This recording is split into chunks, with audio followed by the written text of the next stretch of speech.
This is Ambassador Zia Beja here. Yes, and how are you? Very fine. Just to convey greetings from the technical team and all the coordinators that we are ready to go. So all the technical aspects are well taken care of. Thank you so much. Thank you, Ambassador Zia. Great.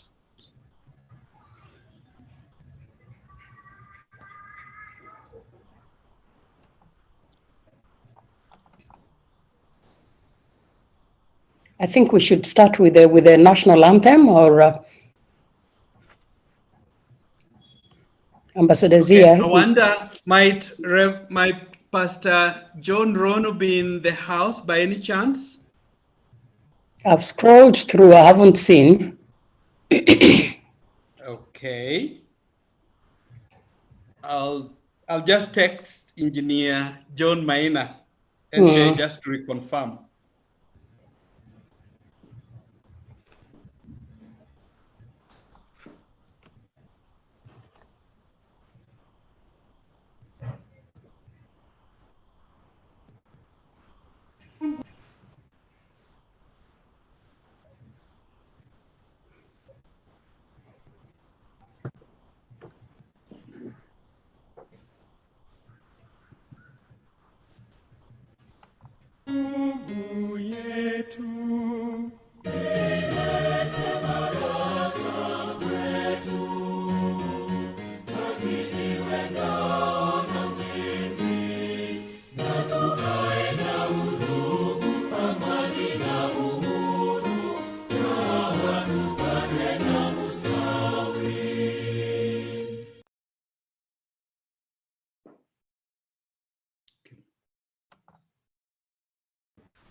I think that's my cue, and allow me to welcome you all on this series of KDA organized webinars. I want to reach out to all of you from all parts of the world. It's difficult to say whether it's good morning or good afternoon or good evening if you're in Australia, but I want you to really feel welcome because I've participated in a number of them. And I've made a lot of networks. I've met new people and old people, and we rekindled old relationships. And really, the sky is the limit. My name is Rosemary Musumba. I work with Kenya. I'm saying Kenya, but I work with the United Nations based in New York. I'm currently in Zambia now. But I was supposed to head to Addis, but you all know what's happening out there in Ethiopia. So I'll be heading to New York. But really do feel welcome. The topic of discussion today, as you may all know, is to seek to mainstream diaspora into national, social, and economic development by enlightening them on prospects and opportunities and receiving their feedback and inputs on the same. Allow me to also welcome Dr. Shemo Chodho, that all of you know is really the global KDA chairperson or president, Kenya Diaspora Alliance. A little past about him, we call him the father of ICT for Kenya, because without him probably we would not be having or enjoying this connectivity. He's also been a member of parliament. But do feel welcome, Dr. Chodho. Over to you. Thank you very much, Sister Rosemary. I'll try just to, if I can get my screen, I hope it will agree to come on. It's decided to let me down, but let me see if I can project 1 minute. If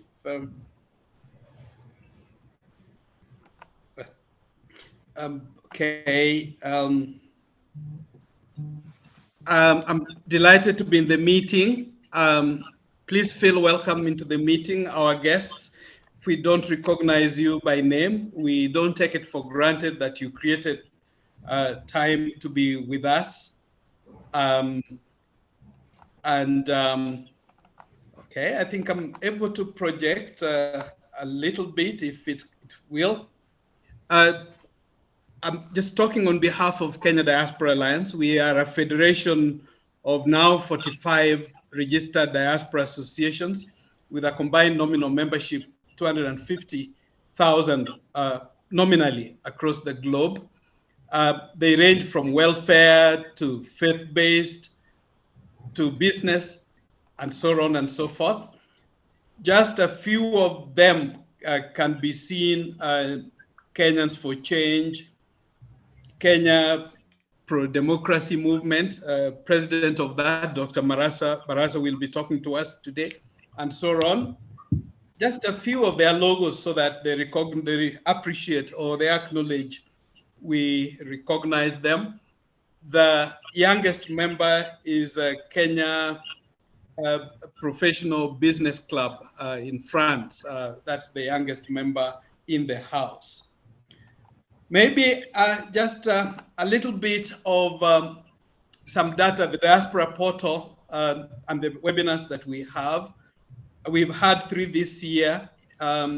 Interesting outreach. I must say that in April, we were able to reach about slightly over, or because apart from the webinar, we do also broadcast it through YouTube and Facebook Live for a month after the date.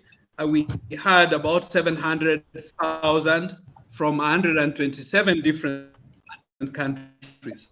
I should also add that the last that we had in August, were able to have 1.6 million views from over 50 countries. So we're very much delighted. Just to give an inkling of some of the countries that we have footprints in. So we're delighted. Again, we don't take it for granted. In this particular webinar, we are hoping we'll be able to reach about 500,000 in at least 30 different countries. If we get more, it's a bonus, but we'll try. One thing you'll allow me, Madam Moderator, not to talk about, we have the Diaspora COVID Task Force that you are founding chair of. It's done among several interesting things. It's come up with a COVID remedy that does wonders.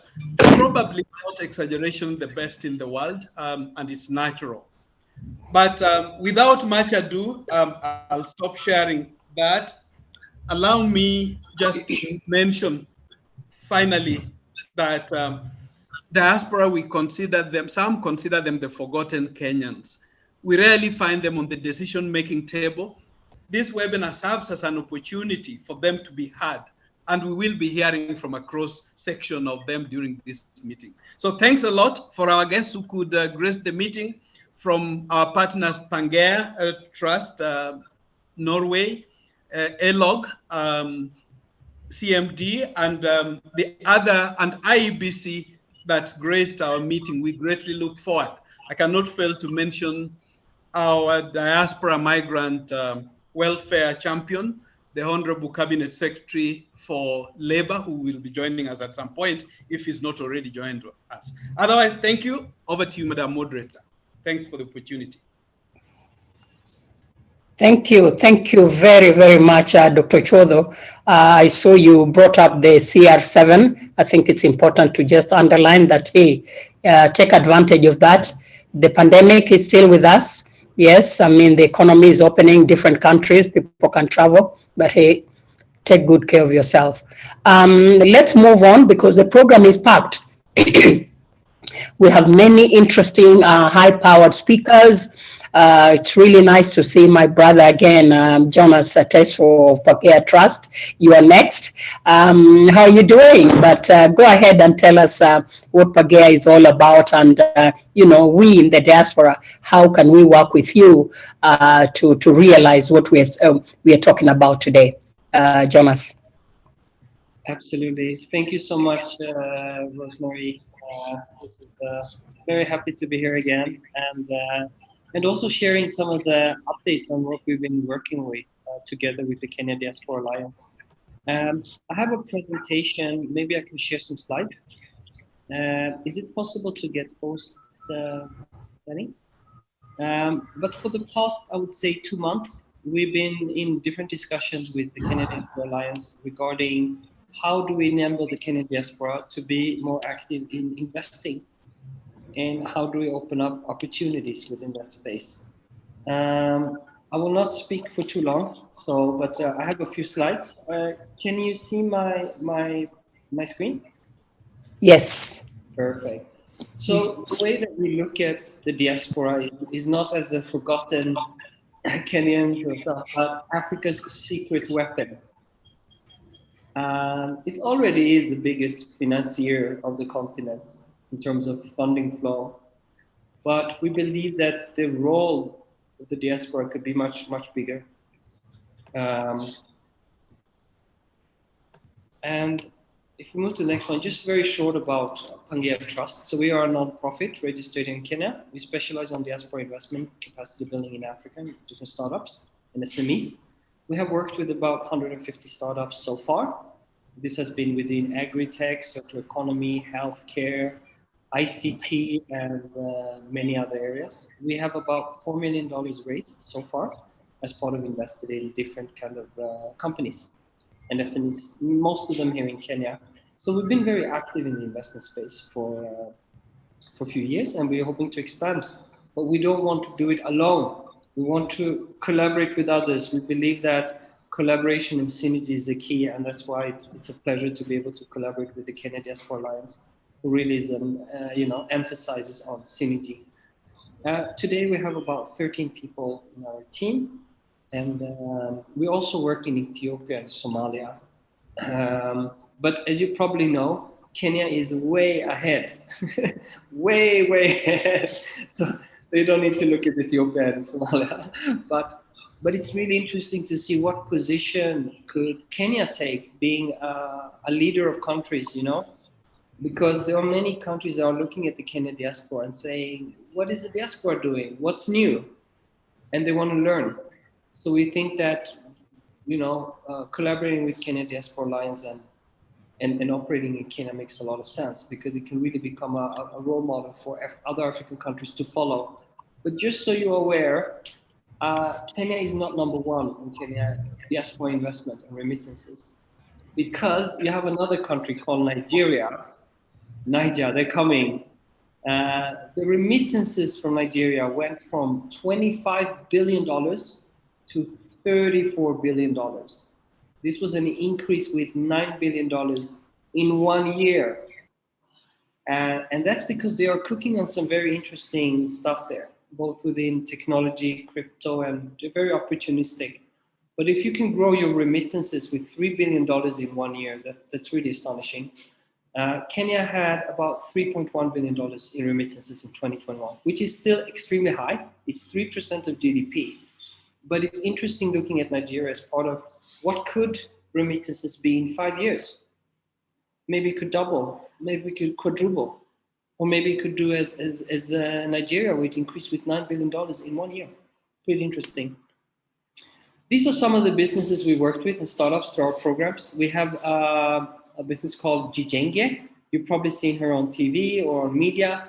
She recycles plastic and creates different affordable housing material. We have WorkPay, that are employee management system. Now they actually set up their offices in Nigeria. So they're one of those ambitious Kenyan startups that wants to conquer Africa. So they're spreading their wings. We have Help Mom, that work with delivering healthcare services in rural areas, or UNESHA, which is a marketplace for African creatives. They have activated over 1,000 creatives through the digital platform. Or one of my favorites, Equitable. They provide insect farming for farmers. So if you know guys that are operating in the fish industry or cattle or poultry, how can you grow your own protein in a very simplistic way? It's actually very, very simple, and in its way also slightly genius concept. So we have a lot of experience working with young entrepreneurs, and this is what we want to do more of, but we want the Kenyan diaspora to be part of this journey, because you're really missing out. And I can give you an example. If you look at WorkPay as an example, we invested in them 3 years ago.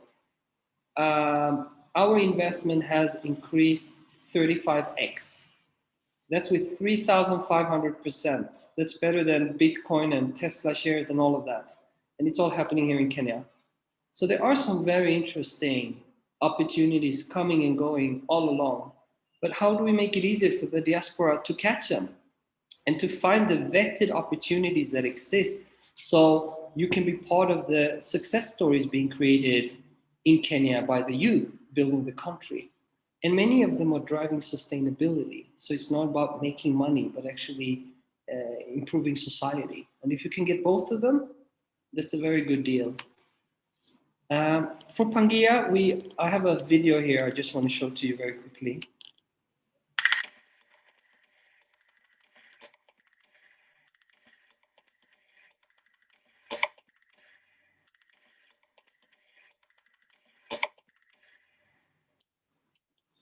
Our mantra is be the difference, because we really believe that diaspora could be the difference.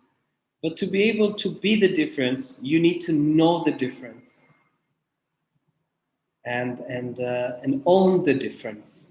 And so we build our communication around it. And because we believe we should be empowering the diaspora and encouraging the diaspora and inviting the diaspora to be part of being the difference.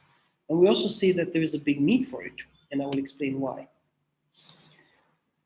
Did you know that in Kenya, when startups are raising over $1 million in Kenya, only 6% are local entrepreneurs, meaning Kenyans, and 94% are expats. This is pretty scary numbers, huh? 94% of Kenyan startups receiving over $1 million don't have any Kenyan co-founders. We need to change this. It's not because of the local entrepreneurs not being good enough, but their opportunities to access financing is different than somebody who comes from the US and have studied at Columbia or Harvard and can access funding from American funds. So we believe that the diaspora sending $3.1 billion, where is this money in these statistics? And what role could that funding play to change these statistics and this narrative? And because of that, we also created a little video to tell this story in a more inspiring way.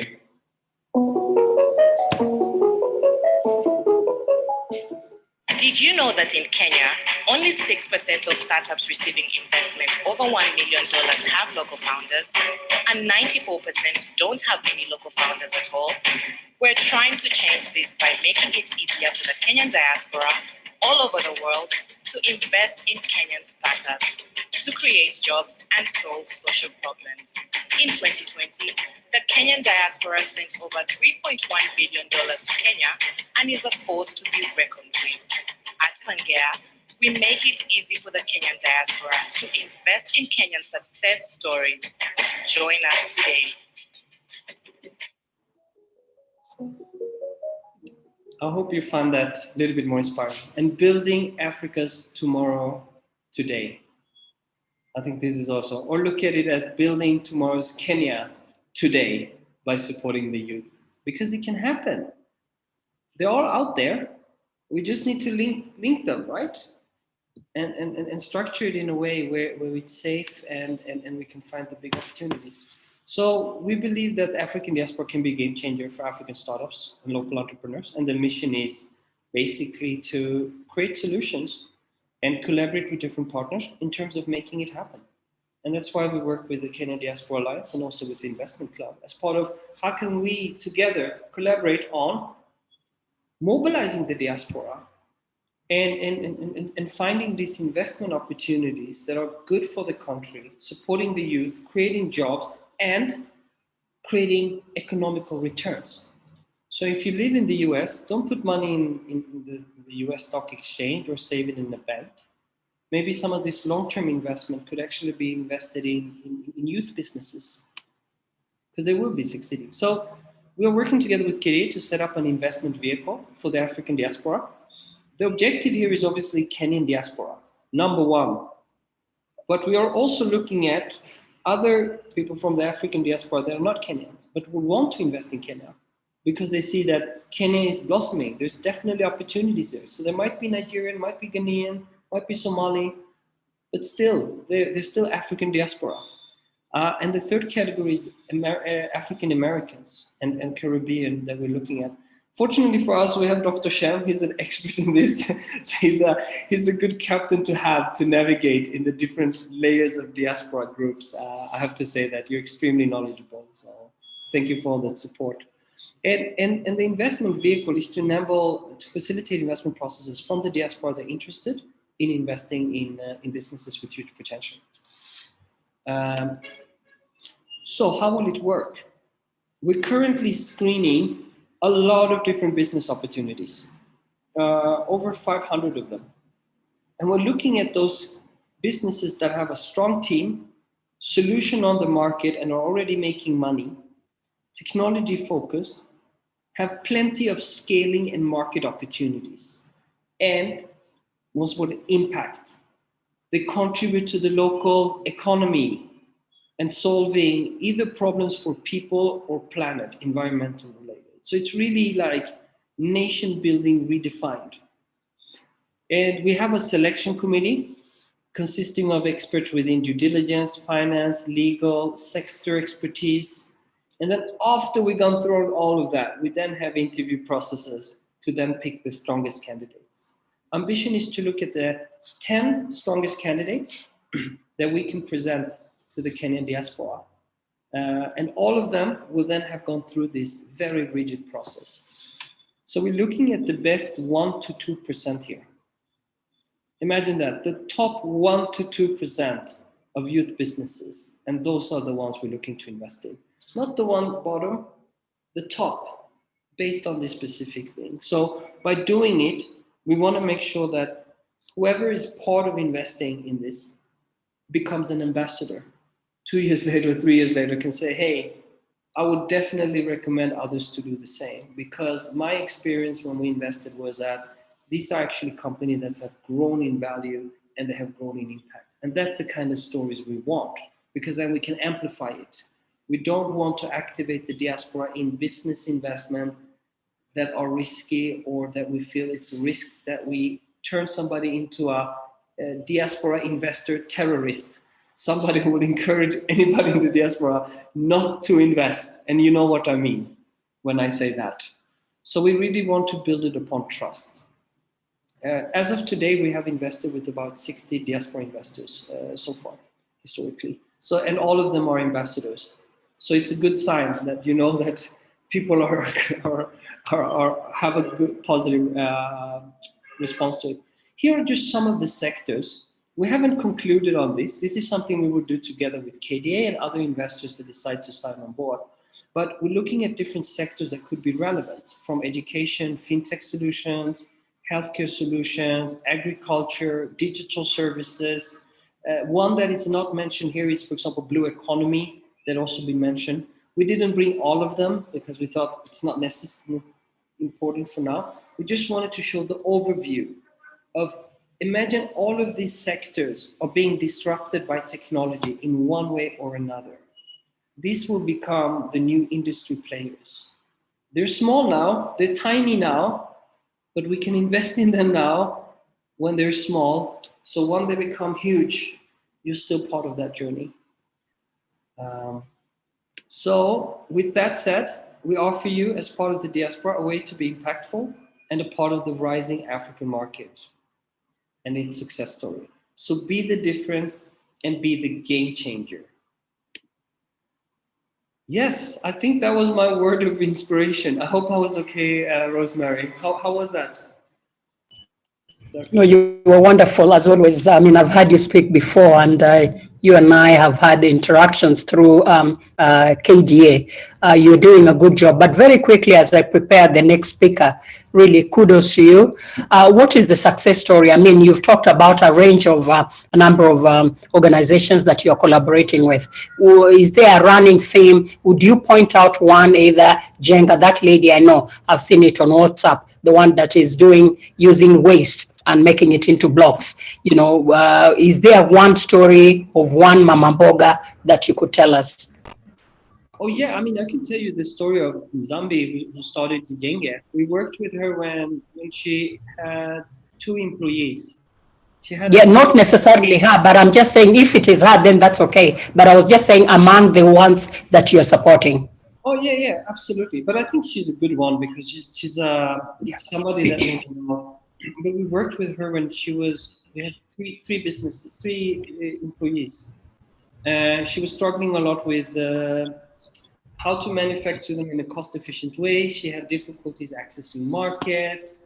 We've been working together now for 2 years. Now she has over 120 employees. She went from 3 employees to over 120. She just also became appointed by UN Environment as a Youth Earth Champion, the only one in Africa. This is a big sustainability prize. But what I can just say, like, it's one of them, but what's really interesting now, what's happening on the continent is that we finally have gotten these big companies that have become billion-dollar valuation, okay? The African continent didn't used to have them. We call them unicorns. You probably heard that terminology. It's a business that becomes valued at over $1 billion within 10 years, okay? We had nobody on the African continent. Alone this year, we have 4, okay? So from 0 businesses, now we have 4 businesses that are valued at over $1 billion. You can also see the amount of investment that is coming into the continent and the ticket sizes. So what is happening now is that they're coming big ticket sizes and big valuation. This means that finally we're getting exit opportunities. So if you invest early in a business, then you can see that these businesses are actually becoming or going somewhere. Before, you used to have this roof where you said, okay, maybe it's a successful business now, but it will never become one of these, large institutions, or that it will never be bought up by other bigger institutions. 2021 has changed that drastically. And investment to the continent is increasing with about 70% a year, okay? And it's growing exponentially. So, the investment landscape has never looked as interesting as it does today, to be honest. This is not me saying it. I'm saying it from other kind of investors we work with there. There's a lot of movement. And what you see is more and more investors are going early now because they see that the opportunities are getting in and the payout and high valuation is the best sort of investment. I hope that answered your question.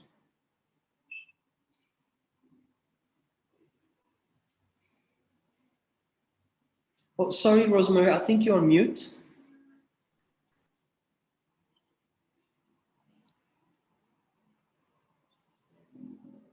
I was actually, but I was saying, thank you, Jonas. Let me repeat myself and say that it's always great to talk to you. There may be the same listeners, but there are also others who are different, who are, new. Could you please share on the chat your website so that at least we can go there and, look at what you're doing and just to continue the conversation as we prepare for the next speaker. Thank you, Jonas. Let me go to Bedan. Bedan, if you're ready, Bedan is Bedan Thedu from Senegal. He is the KWA Caretaker Committee. Welcome, bienvenue. Merci beaucoup. And and Bedan would like the rights to share his presentation. Yeah, merci beaucoup. Thank you very much. Merci beaucoup, Madam Rosemary. I hope Rosemary. I hope you can see me. Can you? I also have gotten the rights. So just Mais vous êtes où maintenant? Au Sénégal? Oui. All right. Merci beaucoup. Thank you very much. Hope you can hear me. My name is Bedan Thedu. I am a Kenyan working and living here in Senegal, Dakar. I'm very excited to be here today and to be a representative of the Kenya Diaspora Alliance Welfare Caretaker Committee after a very powerful talk by Jonas of the Pangaea with very exciting investment opportunities that I'm really interested in. We'll see about it. So I'm here to discuss about the role of the Diaspora Welfare Association in the national socio-economic development. And I will start by a quote by Byron Garrett that says, being a woman or a man is a matter of birth, but being a man or a woman who makes a difference is a matter of choice. That is the choice that we are calling upon all the Kenyans at home and in diaspora to make so that we may help each other. We know very well that in the past, we have had cases of mysterious deaths involving Kenyans abroad. We've had cases of Kenyans in foreign land facing extreme hardships and difficulties in the hands of their employers. And we've also had cases of Kenyans abroad having strenuous difficulties in remitting their hard-earned cash back at home due to credibility issues. We know very well that people have transferred money for building just to go home after returning and find that there is no home that was built for them.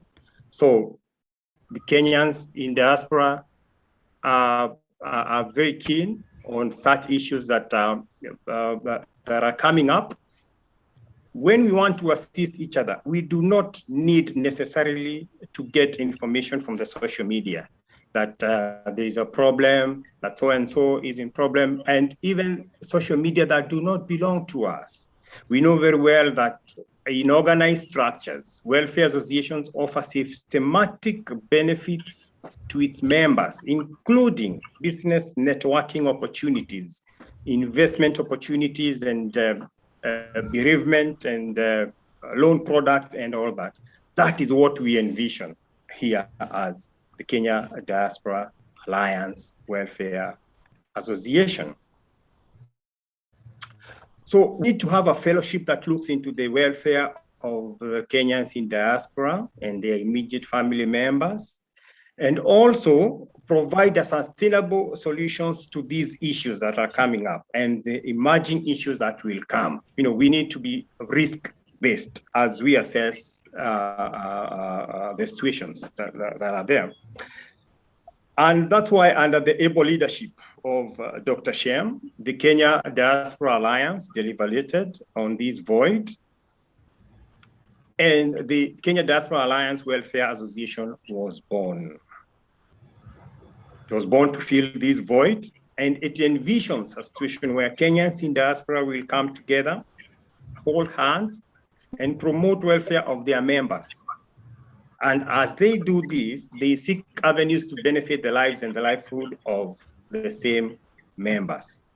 And therefore, we are looking at helping all the Kenyans in the diaspora, those returning, and those at home generally, because we all belong to the same fabric of Kenyans. That is our denominator. And as the Kenyans in the Diaspora Welfare Association, we have a scope that we deal with. We deal with medical and healthcare welfare, deceased or bereavement welfare, distress welfare.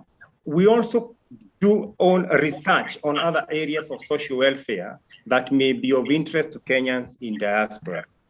Furthermore, because we are a tank of professionals, by the virtue of some by training and some by experience, we act as a think tank for progressive social welfare for Kenyans in diaspora. What do I mean? If you look at the CBK records, the Kenyan remittances for last month was around 33 billion. Kenyans in diaspora remitted 33 billion in Kenya. Of course, you can compare with what Jonas has compared with Nigeria, but this is also a formidable amount. an envy to many because it is estimated to be around 3% of the GDP, and furthermore, it accounts for the largest source of foreign exchange in the country, and this is besides having a lot of social benefits to the recipients. But if you look further at the records of the central bank, only 15% go to investment. 85% go to consumption. That is something or issues that us Kenyans in diaspora, friends and family members need to think about. We need solutions, and that's why I liked Jonah's presentation on investment vehicle structure. However, as KWA, we coming up with proposals on how we can set out a mechanism of aggregating the diaspora remittances into a common channel that render impact on the diaspora economy. And we also curtail the wastage in the poor credibility systems, like I had mentioned earlier. And this way, we will be able to have a significant and measurable role in the Kenyan economy through having an organized structure on how we remit this cash. And we have in mind a technology that would bridge this gap. Maybe we have a Diaspora Fund and an associated app to that effect, where anyone in the diaspora, any Kenyan in the diaspora, can interact with the app and command some request on channeling of these remittances, and have a wallet, each to have his own wallet where he or she can interact at an individual level and make investments, make savings, acquire products if he wants to or she wants to acquire products like insurances and medical support. So we need to come together. As Helen Keller once said, alone we can do so little, together we can do so much. This is a rallying call to all the Kenyans in diaspora to come together, join us at the Welfare Association in order to achieve our mission and vision. Thank you very much. Merci beaucoup.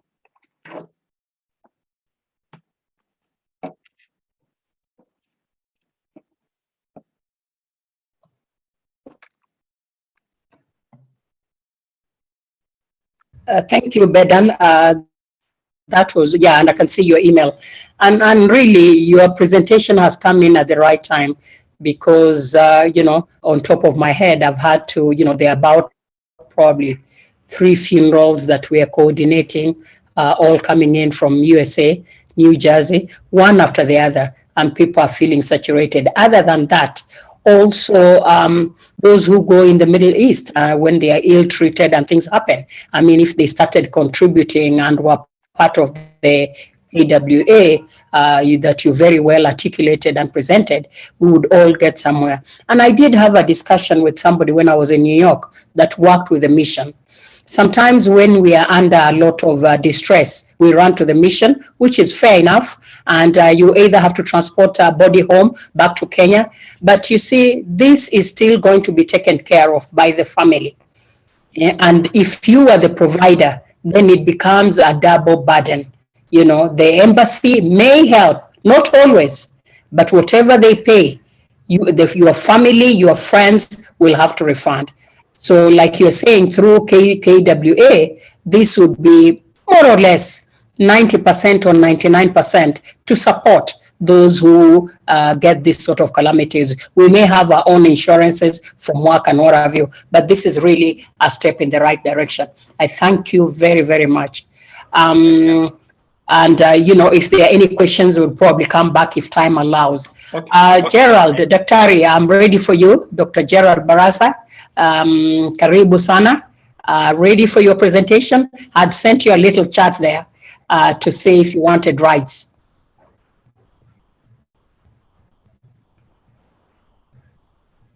Unmute. Okay. Thank you so much, Dada, Rosemary. I've known your name for a long time. But for the first time now, I get to meet you virtually. Yes, yes, and yet we're in the same same continent. So you're in Michigan, right? I'm in Michigan.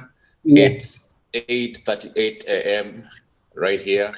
Mm. And today, I think I'm just going to go off script and speak from my heart, because that's what I feel like I should do today. And yeah. So, Doc, tell us a little bit about the organization. There's an acronym there for purposes of those who don't know. The Kenya Diaspora Pro-Democracy Movement. Mm. Yes, we are Kenyans that have been agitating for democracy for a long time. And when we talk about agitating for democracy, it's about just wanting to see that everybody's voice is heard and everybody's rights are protected and everybody's potential is given a chance to thrive for the sake of all of us Kenyans. Not that we care about this person or this tribe or that region. We just want it to be Kenya to be a democratic state where every Kenyan is given a chance to explore and explode and thrive and become what God or the higher being created them to be. And we started this movement, and we have been doing this for a long time. And in our pursuits and exploits, I go to meet somebody that, yeah, sometimes God puts people in your life for a reason. Sometimes God puts people in your life for a season. And sometimes God puts people in your life for a lifetime. And I met Dr. Shemo Chodho virtually more than 10 years ago. And that's one of the best things that ever happened to me, because I met someone that is sober-minded, very articulate, very brilliant, but also humble. And since I met him, I've been trying to be a mini him, just trying to be like him. I look at him as a hero. He doesn't sing his accolades. He doesn't say this or that. He just works and he works and he works. And many times I'm just like, where does he get the energy to do all these? Is anyone hearing me? Because I feel like I lost everyone.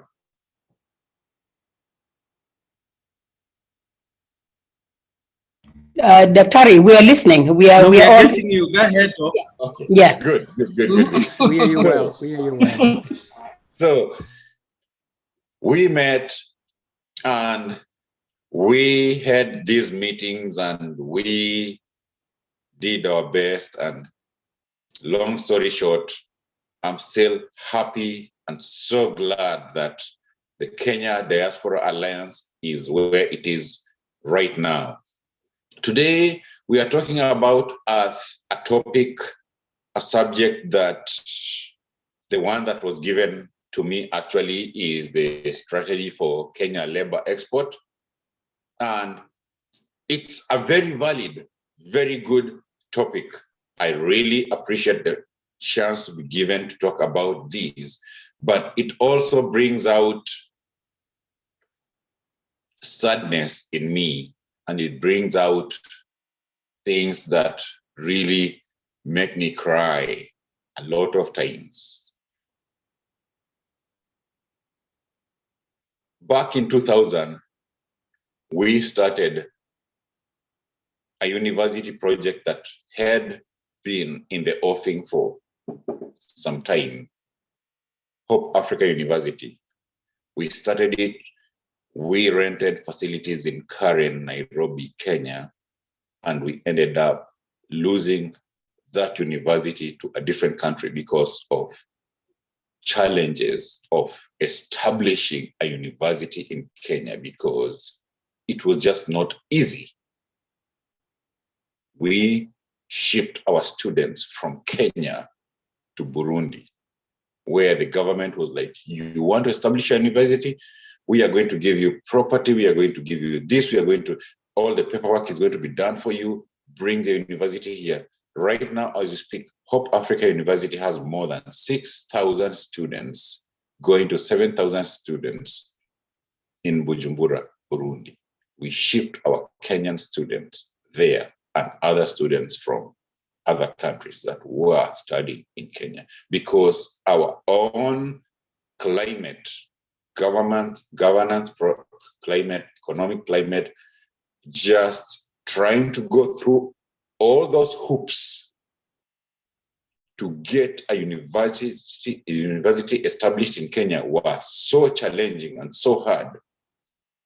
And it's the same thing we are encountering right now. We are trying to create jobs for Kenyans and improve the lives of Kenyans, but it's so hard, it's so challenging. And right now, we are facing the same issue with the Diaspora University town, where we are trying to establish a university, a hospital, and a research center, and we cannot do it in Kenya. And now we are looking for prospects of moving it to Tanzania or Burundi or Rwanda, because we just as Kenyans cannot come to a place where we can accept and do things easily and just make it possible to create jobs for our own Kenyans and improve our own lives. And that's the reason why some of us are stuck in the diaspora, because we would love to be back at home, helping our own Kenyans, improving our own lives, but the challenges on the ground just make it so difficult and so hard for us to do these things. And so as I talk about the strategy for Kenyan export of labor, I think that this, in theory, should be a very smooth process where the government works with the private sector and the government sector, and we find ways of just establishing something like what the Philippines did back in 1974. South Africa has done it over more than 15 years now. And India has done it for more than 20 years now. And China is doing it and exporting labor all over the world. And we can do this, but it becomes a sad story if we are exporting our own children out and forcing them to be labor in other countries because we are not able to have a conducive environment back at home to allow us, to allow Rosemary, to allow Dr. Shemo Chodo, to allow me, to allow all these other people that we have out here to come and settle and have good jobs at home, which we are able and capable of creating ourselves. We have investors, we have the land, but we have small people on the ground that just cannot allow us and can now allow people to do development on the ground. And they have mugged the whole country of Kenya. Kenyans are mugged. Kenyans in the diaspora are mugged. Development in general is mugged. And so we have to figure out how to untangle ourselves from this thing. It's going to take a lot of social reconstruction where we are helping our own people and maybe chatting and pleading with my own global chair, Dr. Shemo Chodo. KDA needs to make this a priority where we work on the social, psychological reconstruction of Kenyans, because we have allowed corruption to become a norm. We have allowed small people to stop big developments. We lost a university that would have created more than 3,000 jobs. Now we are almost losing a university town that is supposed to be creating more than 20,000 jobs. And if this model was going to work in the place where it is supposed to work right now, we would make it work in the former 8 provinces of Kenya: Nairobi Province, Central Province, Rift Valley Province, Western Province, Nyanza Province, Eastern Province, Northeastern, and just make it. We create a university town here, a university town here, a university town, and each university town creates more than 20,000 jobs, and we develop Kenya. And so instead of us talking about exporting labor, we'll be talking about us importing and bringing in labor into Kenya, because Kenya has jobs and we do not have enough manpower. But here we are forcing our own children to be simple, casual laborers in countries out here. Here I am with how many degrees? I can't even mention. But I clean bathrooms out here. I clean bathrooms out here. And yet I cannot be allowed by my own Kenyans to create a university in Kenya. And I am in an organization that has so many PhDs, doctors, people who are creating coronavirus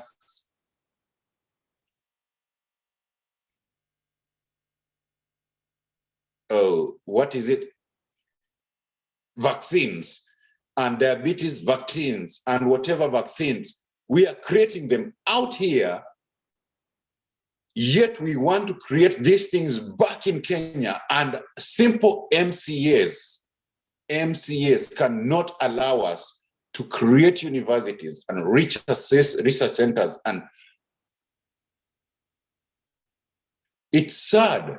And we are going to die out here miserably, poor, because of our own simple-minded people on the ground that cannot allow us to do development on the ground. We have investors. People come in and they say, we want to give you $50 million, $100 million to create this, to do that. And then a simple MCA that did not even finish high school cannot allow you to build a university, to build a hospital, to build a research center. And so we are dying out here. And my children are out here. I have 2 sons and 7 daughters out here in the US. They want to come to Kenya and do internship programs and do gap year programs after high school, after university, when they're thinking of what to do. And yet we do not even have programs for them to be allowed. US alone has more than 600,000 Kenyans who are out here. Our children want to come back to Kenya. They want to learn about their culture. They want to be immersed into what Kenya is all about and to know and connect with their people and whatever. And they want to do internship programs. They want to help. They want to develop. Just give us a chance. Let the Ministry of Labor, let the government of Kenya, let our people allow us. And we are part of Kenya. We will never stop being Kenyans. You can deport us. You can force us to stay out here. The last time I was in Kenya, me and my wife, she's behind here, we were on the border of Kenya and Uganda because we were forced to go through, I don't know which country, and then finally through Uganda. And then we were at the border from 5 p.m. up to midnight, Busia, Uganda border, for us to be allowed into. My mother is waiting 6 kilometers, Corinda, 6 kilometers from the border. We are at the border from 5 p.m. to midnight. They cannot allow us into the country. And after bribing, and who am I bribing? Am I bribing Ugandans or Tanzanians or what, the Americans or whatever? No, we are bribing our fellow Kenyans to allow a Kenyan with his family into Kenya, close to $1,000 US, just to be allowed back home because, oh, this paper does not have this stamp, that paper doesn't have that, and that's our problem. That's our problem. Dr. Barras, I can feel you. Sorry to interrupt. I really can feel you, and I can feel the passion in your voice. I mean, you know, I think I must have read that story. You either wrote it somewhere, and it was really touching, and something has got to give. Something has to be done on some of the examples that you're citing, because you went through it yourself. But really, we have quite a number of many speakers that have been lined up. I just wanted you to kind of find, can you come up with, you know, like 3 points, the next 1 minute, solutions? Where do we go from here? Yes, you're talking about the problem, but what do we do? What can we do? How can we force the government and some of those MCAs that you say didn't finish high school, which is true, and the degree thing has now been knocked off again. But you know, how do we really get the system working? Yeah, and if you could wrap up, okay, please. 3 points. One, with the current situation, economic situation in Kenya, we have to export labor. We have to export labor because we cannot leave Kenyans who are skilled and even unskilled in Kenya when there are no jobs. And yet there are jobs out here and people are yearning to have jobs. So let the Ministry of Labor work with us to have a Kenya Overseas Employment Agency, so that we export labor. There are opportunities for labor out here, many of them in the Middle East for short-term, and in countries like the US, New Zealand, Australia, whatever, you can send them Kenyan laborers there for long time. So let us create an agency, if it's possible. Let us create an agency for us to export labor. Countries have been doing this for a long time, exporting labor. It's not a new thing. It's going to be there for a long time. Let's export labor. All the Kenyans that don't have jobs in Kenya, let's create an agency, a government agency that works with the private sector to export labor, bring Kenyans out here, and we can help them. We can work with them. The KDA can work with them to show them which companies need and which businesses need labor, and skilled labor, we can bring and export Kenyans. The Philippines have been doing this for a long time. More than 20,000 come out every year and they get jobs out here. The second thing that we need to do is let's work on an agency that will make sure that all the Kenyans that are coming out have an easy way of sending back remittances. Because like in 2020, last year alone, Kenyans out here sent back more than 350 billion Kenya shillings. That's not cheap change.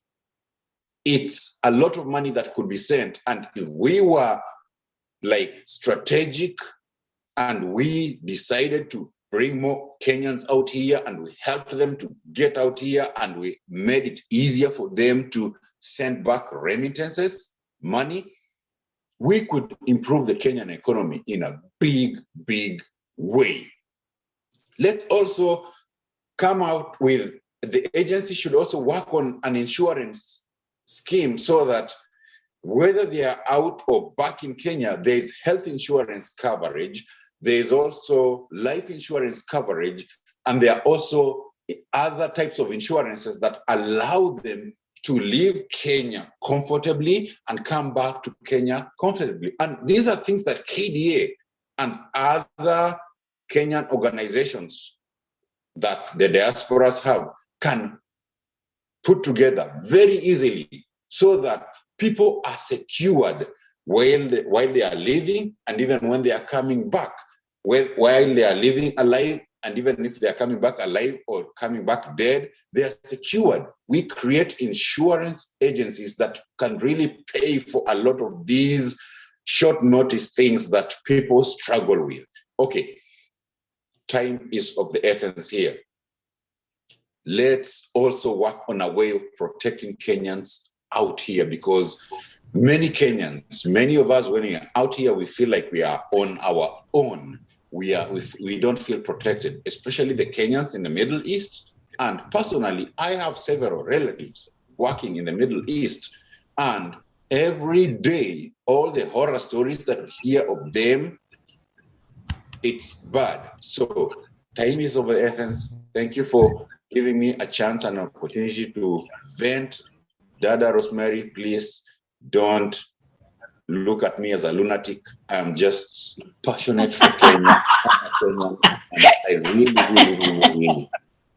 I will look at you as a loony, but a loony that is giving very good points. Honestly, Dr. Baraza, you've hit, you know, really, you've been spot on. I mean, I'm even seeing my brother there, engineer Maxwell. I believe he's in the Middle East and belongs to that association. You know, we've had horrendous stories coming out of that place. But, you know, do you mind just scribbling some notes on the chat on some of the points that you brought up in terms of action?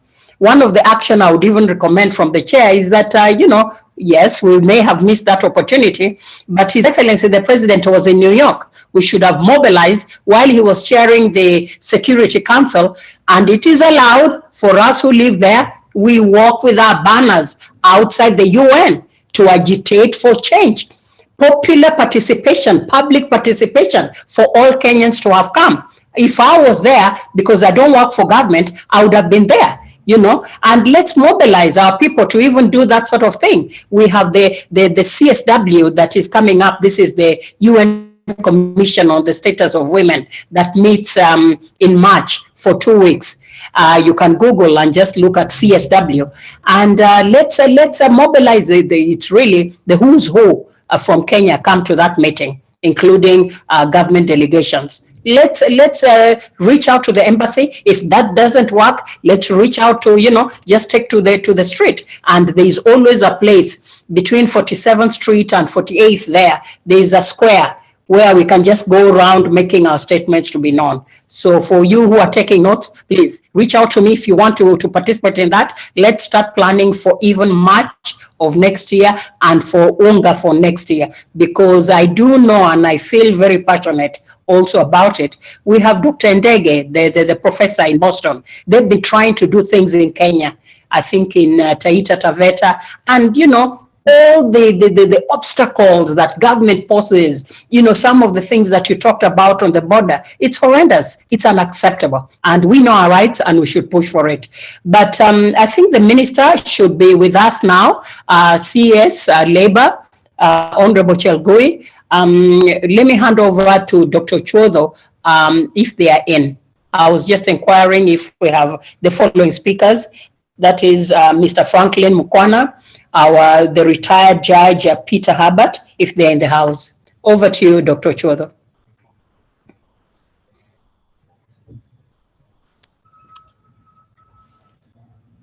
Dr. Chwotho may have stepped out, but Rosemary.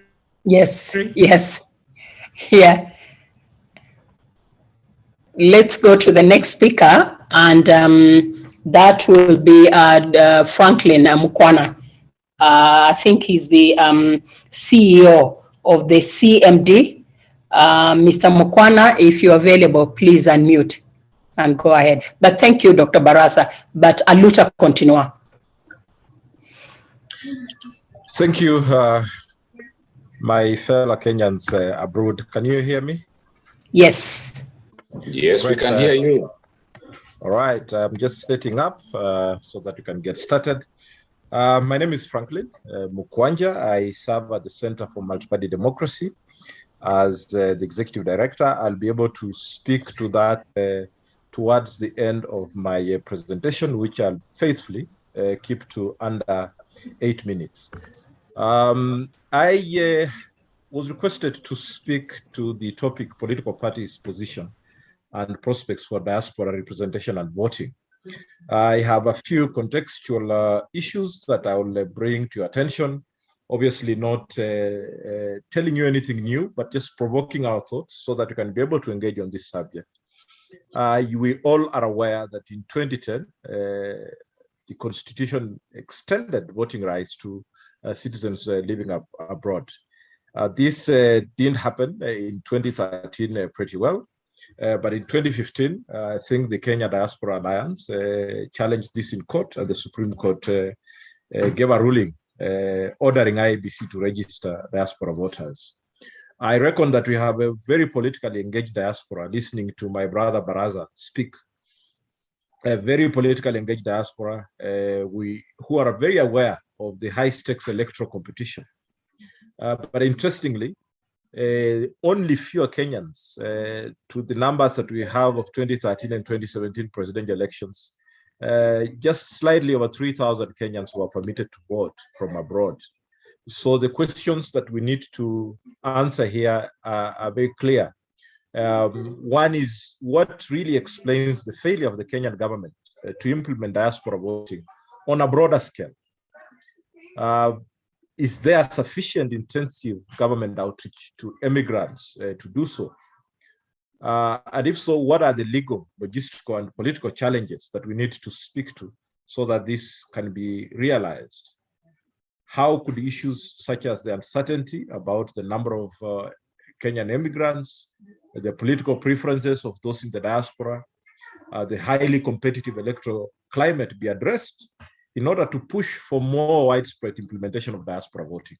I think this is what forms the crux of the matter that we need to engage in so that we can be able to respond adequately to the topic that I'm speaking to. Lastly, on the context is the issue of Article 82(1)(e) of the Constitution that talks about progressive registration of citizens residing outside Kenya and the progressive realization of their right to vote. There is quite a contest here on whether the progressive realization is a gray area and a subject of interpretation that suits whoever holds the keys to diaspora participation. Has this then been used to keep the diaspora disenfranchised? With this context in mind, fellow Kenyans and good friends, I will want to give some pointers to realize this. One of them is just where I ended with the context, that probably the diaspora needs to again rethink the 2015 ruling and have another public interest litigation around the progressive realization phrase, whether that should be expunged from the Constitution as it leads to the suppression of the rights of about 3 million Kenyans, that if not clearly addressed, then we will simply be talking about diaspora voting without a clear way forward, while the key players that need to actualize this hide behind phrases such as progressive realization of the voting rights. I also challenge the diaspora community that we may have to rethink and reimagine Article 82(1)(c) on the continuous registration of citizens as voters. and as well as Article 100 on the representation of special interest groups, because the issue of discrimination of citizens using geographical location is historical. And could it be possible to extend this to those in the diaspora? We have a lot of stories about the marginalization of the northern frontier because of some sessional papers and some decisions that were taken that were, unfriendly and affected, brought forward the issues of inequity. Today, we have the Equalization Fund in the devolved governance that we have in the Constitution, courtesy of this marginalization and discrimination that is also geographical. Now that the diaspora is affected, courtesy of location, geographical location, and the ability to what is affected, to engage is affected in this. Is it an opportunity then to challenge these two areas and ask that you are treated as a special interest group so that you have equally representation at least the national parliament? Going into the sub-national legislatures may be a little bit tricky, but could this offer us a window of opportunity to rethink the representation of the diaspora in the Kenya's governance architecture? I think the diaspora, and I also had Baraza speaking to the philanthropic culture of the diaspora, contributing billions of shillings to Kenya.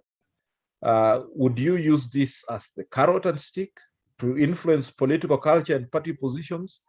It would be really nice to see the Kenyan diaspora speaking in one voice and hosting these various presidential candidates in a town hall and having a joint dialogue on their issues and how best suited they are as candidates, instead of living abroad and carrying the culture of ethnicity and not issue-based politics in approach. I think you have a carrot that you can dangle and then yield the big stick when it comes to influence the political culture and party positions.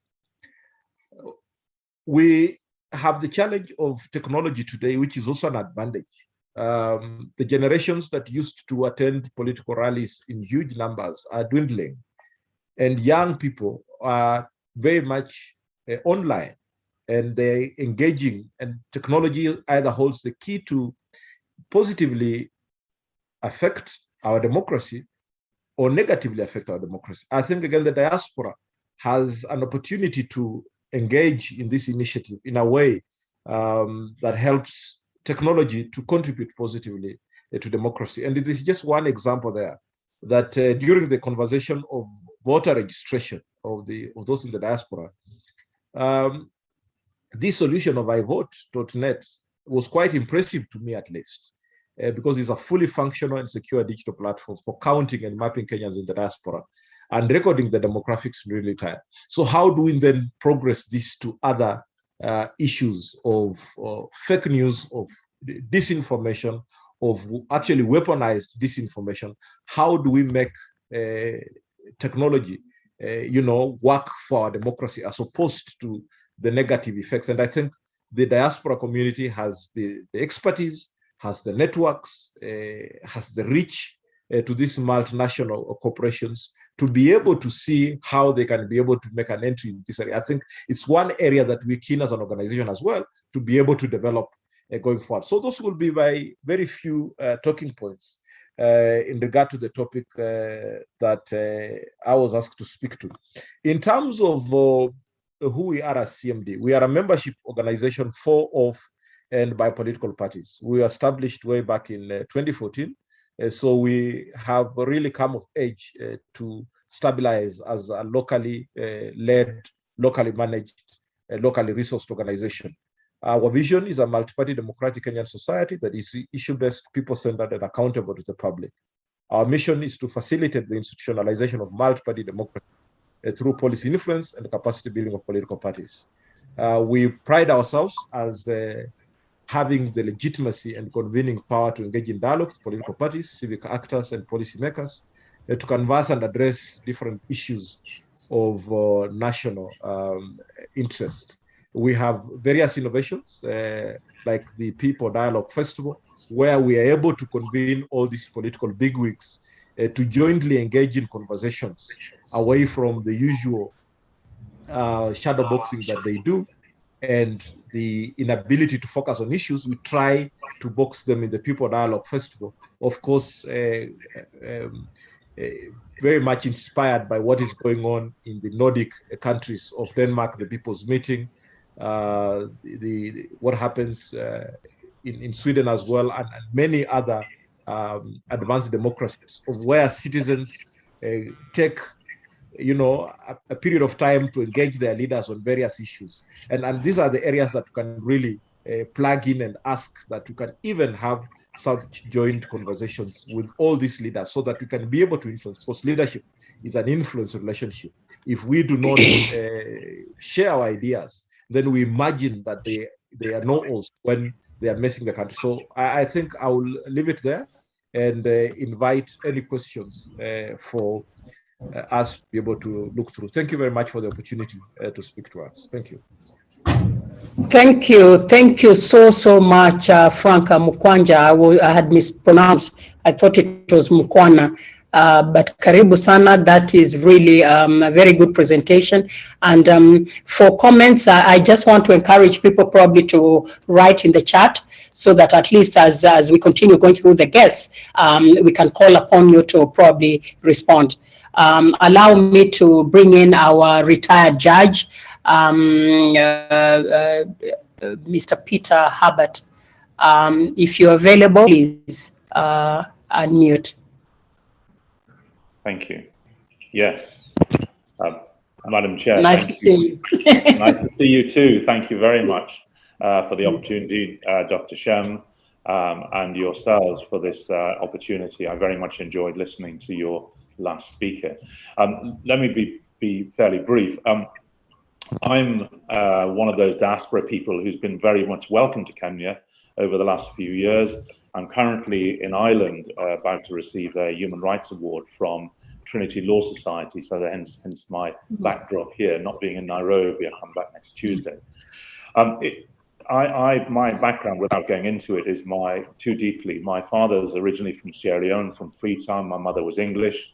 I was born and brought up in the United Kingdom, but went to work in the International Criminal Tribunal for Rwanda for several years, and therefore was relatively well acquainted with some of the issues that certainly arose tragically from the genocide, and have been welcomed in Kenya for the last several years, although I visited since around about 1992. And one of the things I did, one of my connections to Kenya, was many years ago in August 1998, where I, on a completely different topic, was meeting with the then Deputy Attorney General of the United States, Eric Holder. And it was the morning that the American embassy in Dar es Salaam and Nairobi was blown up. And that was, obviously a very deeply sad day for myself and obviously many people here in East Africa.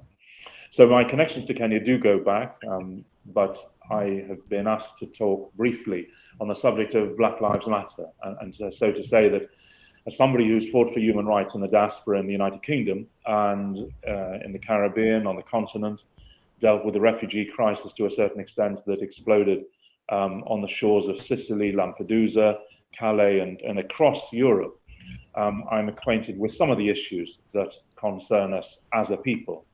And I should say that in my early years, I read the works of Frantz Fanon, Marcus Garvey, Malcolm X, Pierre Bagama Pinto, and so became, in a sense, a Pan-Africanist and made common cause with the issues that bring us together as a people. So the subject of Black Lives Matter, in a sense, is very much the same, whether you're a person of African descent in the slums of Brazil, or you're in the slums of Nairobi, or whether you're a wealthy person in the diaspora from Canada, the US, the UK, or Europe. The issues are the same. We are generally there in the diaspora, not because we willingly volunteered to go there, but because we were taken by force. And Europeans are generally in Africa, not necessarily to do good, because they were there to exploit the resources and the people of the continent. Now that dynamic has changed to some extent, but the fundamental drivers are still there. And therefore, why, in a sense, do Black Lives Matter, and why should Kenyans or East Africans pay the slightest regard to what happens to the likes of George Floyd? And it's essentially this. George Floyd and every person in the diaspora, myself included, are part of the 6th region of the African Union. We are as much a part of the continent as if we lived, were born, or we died on the continent, because our dynamic, our success, our failures, our destiny is tied up every single way with the destiny of the continent. And therefore, if Africa is stronger as a continent, each country is stronger. We in the diaspora feel that strength. Equally, if the continent is weak, if it is divided, if it is dispossessed or corrupt, we also in the diaspora suffer. Maybe not directly, but indirectly. And therefore, the injustice anywhere, as I think Johnny Cochran, the lawyer for O.J. Simpson, said, is injustice everywhere. And so there is a direct relationship between what people of color in the diaspora of African descent experience and what on the continent are our experiences. And you will know that settlers, as in a sense they would say in Wakanda, you know, the colonialists, the colonizers, sought to divide people. So they would seek to say to people in the Caribbean, you're not like those Africans. And in Africa, they would say to people of the Caribbean, you're not the sons and daughters of slaves. And therefore, those divisions were used to oppress and are still used. And those of you who are widely traveled or well read that know that outside of Kenya, people could not care less whether you're Kikuyu or Luo or any other a tribal group or of origin. They see you as Kenyan. And in actual fact, they see people as African. And that's it. That's the end of it. Your success or failure, your strengths or weaknesses are judged on your Africanness. And therefore, in a sense, when people come to the continent and say, well, somebody is Maasai or somebody is Luo or somebody is Chaga, those are differences which, in a sense, are partly genuine, but partly imposed by colonizers to help the oppression and suppression of rights.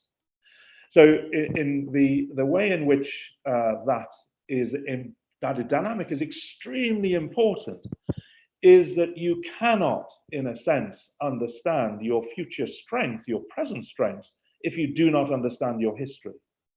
And it was a sad reality that when I got into human rights in Kenya, that I came across very quickly the historical land injustice, which essentially meant that East Africa and the protectorate before 1920 was run along apartheid lines. And those divisions of ethnicity propel, in a sense, land rights or the lack of land rights in Kenya today. And so when the British machine gun Kipsigi and Talai people in the Sotik massacre in 1908, they used a Maxim machine gun that was later used later that year to kill Koitalel Arab Samoy. And the learning of that oppression meant that the land was then in 1914 to 18 handed to former British officers, army officers, not of African descent. It was then transferred from those white settlers to the companies that still hold sway in Kericho and Bomet counties, Unilever and others. And we held, as the diaspora communities, joining hands with fellow Kenyans to hold a demonstration outside Unilever headquarters, led by the governor of Kericho County, Professor Chepkwony. We had the Honourable MP, Bel Rubiero Addy, demonstrating outside the Unilever headquarters in London against that land injustice, whereby the Kenyan Land Commission had ruled that 200,000 plus acres of land was stolen by settlers, taken by Unilever and 4 or 5 other companies, James Finley, paying workers really and treating workers as if they were, in a sense, peasants on their own land, below the minimum wage, often in appalling conditions. And not paying tax in Kenya, not paying tax in the United Kingdom. and refusing to pay mean profits on those lands, which bore any recognition to the wealth that was being siphoned off and filtered through multinational companies in Switzerland to offshore accounts. And so the wealth of two counties, and these are not the exception, is in the hands of shareholders in Unilever. And to add insult to injury, if you go outside the headquarters of Unilever in London, you will see images, and I'm sorry I didn't have time to share them, of naked tea workers. Now, having walked through the plantations of Kericho and Bomet somewhat myself, I have not seen, and there never was, any tea worker, plantation worker who picked tea naked. But the colonizers suggest, and the shareholders of Unilever think it appropriate to adorn their headquarters pillars with images of naked men and women. And I cannot think of anything more abusive to add insult to injury over and above the exploitation. So there has been a ruling by the Kenyan Land Commission. It needs to be enforced. The UN Special Rapporteur has made a ruling against the British government, who pretends there's not an issue. And when the President and Boris Johnson sit and drink tea and make jokes about Kenyan tea, what they won't deal with, certainly Boris Johnson will not deal with, is the exploitation of land and tea, which is adorned with the blood and tears and sweat of ordinary Kenyans. And so for the future, it hasn't gone away. And therefore, if and I've spoken to many elders in Laikipia County, for instance, where elderly Maasai will tell you that in the 1930s and 40s, white men came with guns, forcibly removed them off their natural land, just outside of Nanyuki, in fertile valleys, and moved them by force on trains to Narok, and they over time returned. Some of them returned, but the humiliation, the suffering, and the pain was extensive. And the compensation, for instance, that was paid to some victims, 5,246 victims of Mau Mau, is only a small percentage of the damage that was done to hundreds of thousands of Kenyans, the result of which is still seen. And one of the issue, in a sense, which resonates, and part of the reason why we expect at the Bandung Conference, which we'll be discussing these issues on the 16th and 17th of December at the Catholic University of Eastern Africa, people are able to attend, is that the family of George Floyd have a direct connection through their lawyers to Kenya. They hope to come to the continent via London, to West Africa, Abuja, Lagos, and to Nairobi, sometime in the September to October of next year. And in doing so, they want to make common cause with ordinary people. And one of the things they're looking to do is to discuss with the Mau Mau veterans and those who suffered through what's so-called emergency period, and help to join the campaign to exhume, identify, and rebury the 1,090 Kenyans who are buried at Committee Maximum Security Prison. My colleague, the MP for Streatham, will be coming to Kenya, as with some of the most senior black police officers in the United Kingdom. And we will expect to make those campaigns a reality and bring them home to make sure that the diaspora plays its part in supporting the human rights campaigns of ordinary Kenyans and looking at the issues of police brutality, extrajudicial killings, none of which have any place in modern society. In concluding, those are the inalienable rights, whether they're historic injustices, whether they're current day injustices. And we fully support in the diaspora all the rights of all Kenyans to come home and live and work and enjoy life, liberty, and the pursuit of happiness, as for those founding fathers said, and so in a sense, sometimes glibly, in the United States Constitution. So thank you very much all, and I'm sorry it was a rather quick gallop through, but thank you very much for listening to my words. Thank you. Thank you. Thank you so much, Peter Herbert, Judge, and we really welcome the delegation that you're talking about that will be visiting Kenya, among other African countries. The George Floyd family, I know you've been involved with that, and just fighting for the rights of the Kenyans. I mean, really, like you said, they enjoy the tea out there, in the supermarkets, and also make fun of where this tea comes from. When you look at the process, we literally paid for it through blood and sweat. So, I mean, there'll be a Q&A coming up shortly. Please, if you don't mind, just stay around and listen to the others. But allow me to welcome the ELOG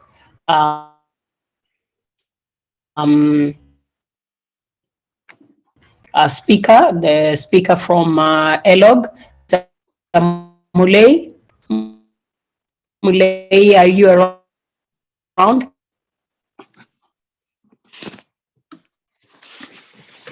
If you are, please unmute.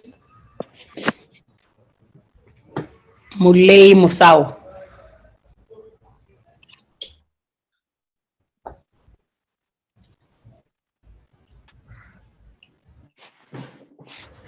Do we have a representative from ELOG?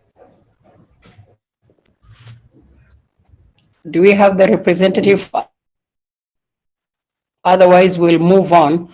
Do we have the representative from IEBC? Oh, Mule Musau, you ready? Talk so that we can. No, probably you need to. We can't hear you unless if others hear you, but I can't. No, we're not hearing him. Yeah. Yeah.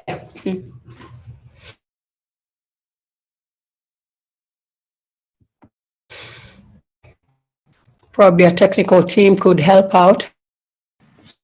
Thank you. Madam Moderator.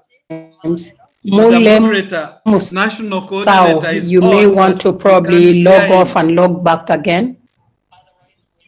Yes. Yeah. Sorry. You ready? Talk so that we can.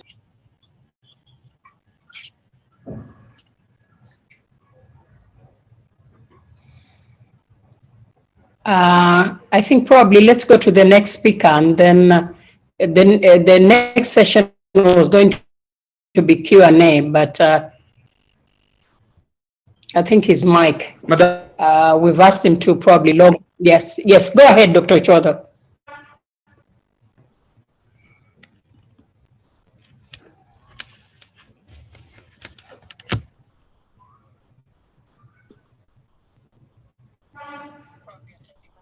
Sorry about that, folks, as we sort out the technical aspect, if all of you can hear me.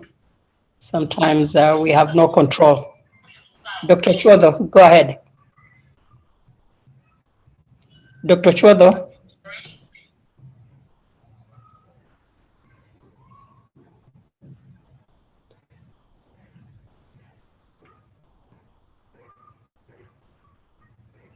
Now Dr. Chodha, you need to unmute.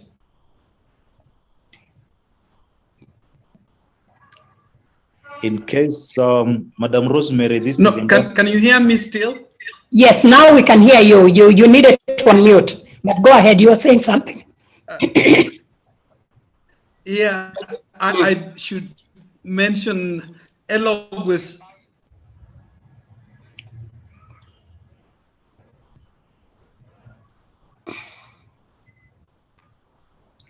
Ambassador Zia, you were saying something because we seem to have lost Dr. Chodha.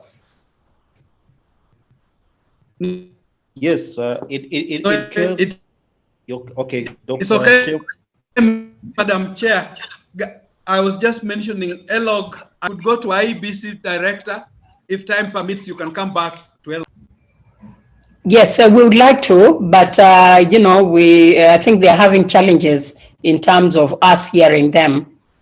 That's why we were moving on with the program. But the next session is Q&A in case. Dr. I'm here. Could I speak on behalf of Mule? Oh, Marcus, you want to go ahead? Yeah. Go ahead. Okay, I proceed. Yeah, go ahead, Marcus Agenga. Thank you very much. My name is Marcus Agenga. I work for the Elections Observation Group as the head of programs there. I'm sorry that Mule could be having some challenges with his net, but I can be able to pick up some of the issues that we as an observation entity has picked up. We are a membership organization in the country, in the region. Our main objective is to observe and monitor the entire electoral process in the country. We've been in existence since 2010, so this is our 10th year. We, like the Katiba, just finished celebrating our 10th anniversary. I will be able to pick up a few things in terms of the diaspora and its import towards their participation in the electoral process in the country. And some of the contextual issues have been discussed by the team, so I won't be able to repeat them. But I wanted to just highlight two things in way of introducing the topic. First is that the IBC is expected, of course, to prescribe conditions for Kenyans residing out of the country to participate in the process, in line with the article that Franklin mentioned, that is Article 1E, as read together with the Article 24 of our Constitution. But however, we've had a number of challenges, of course. Part of the things that we'll be able to discuss, even as IBC rolls out its voter registration drive for the people in the diaspora, is the data regarding persons of disability, persons of the diaspora. I don't know whether we have an accurate number of the people of this country that reside outside. Is there a very good and reliable source, a database for Kenyan citizens? That's a major concern that for ELOG we've had to deal with, and we've been engaging a number of the Foreign Affairs Consulate, as well as the Ministry of other ministries, to be able to work towards creating a very reliable database. Because without that, planning is a challenge and execution is equally a challenge. The other thing I wanted to speak to is the right to vote versus the cost of voting for the people in the diaspora. It is estimated that the cost of diaspora voting is 5 times more expensive than in-country voting. This is some of the things that we may need to speak to.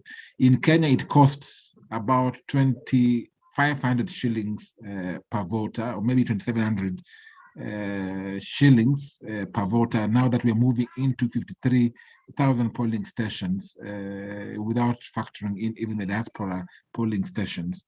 So the cost could as well be between 2,700 to 3,000 shillings per voter. Now the question is that if we were to do also to put in place the infrastructure required to ensure that the diaspora participate in the voting process, what costs are we looking at? There are funds that are necessary to carry out the provisions of external voting, and if not, what are some of the other ways in which we could still ensure that the diaspora voting? Of course, the most widely used approach in external voting is the in-person voting. And this in-person voting has, of course, have its own issues. There's also the issue of the proxy voting, which perhaps Kenya may want to explore.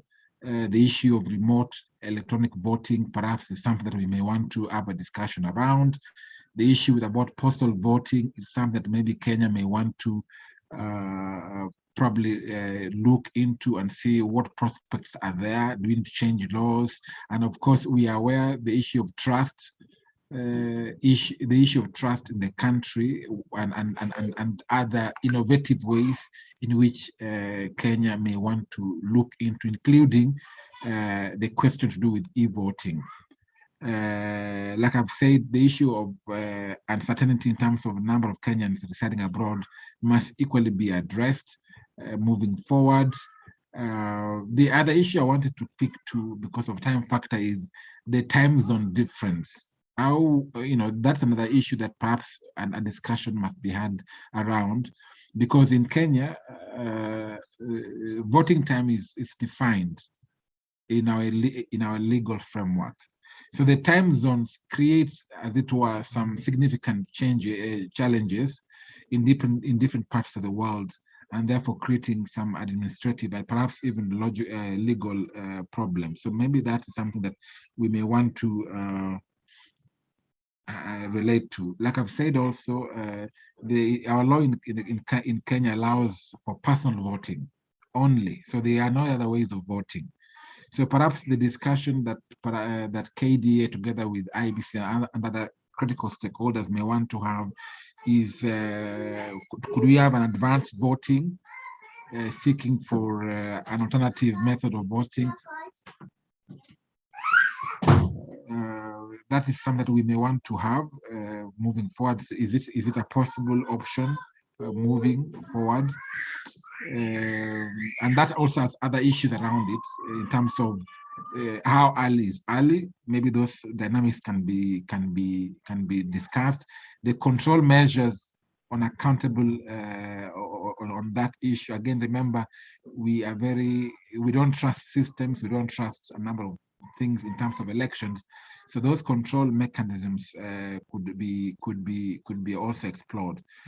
In terms of some of the recommendations that we have put in place for this is, even if we were to maintain the in-person voting, the idea of considering an early voting should be explored. The issue of planning and execution of the diaspora registration and voting, there's a need for us. The IBC has a policy, and I'm sure Ras will speak about it. Perhaps that policy on voter regulation and voting for citizens residing outside the country may need to be reviewed in light of, in terms of lessons learned in the previous cycle. The other thing is that the issue of the voter registration mechanisms, perhaps we are in the process of finishing a month's enhanced voter registration in the country. You can see how it has performed dismally. About 4.8 million Kenyans who were projected to have voted may not actually have registered. So, again, the same might face the diaspora Kenyan. So perhaps there'll be a need for the Commission to reevaluate its voter registration systems that are geared, are oriented for the diaspora. The other thing that I wanted to speak to is the roles between the IBC, the Ministry of Foreign Affairs, and the diaspora associations that are represented in this forum. So maybe perhaps part of the action points we may want to have is some sort of a genuine discussion between these various organizations to foster a working relationship with the diaspora organizations, the host country, because they know their people, they have their own associations there, they can be able to help mobilize, they can be able to help discuss those challenges that are there. So perhaps that should be another way in which we may want to explore to bring these guys together and explore possible ways of moving forward. And lastly, like I've said, advanced voting in Kenya, perhaps 2 weeks before the elections day could be appropriate. Maybe, just see what would work for our country and have that.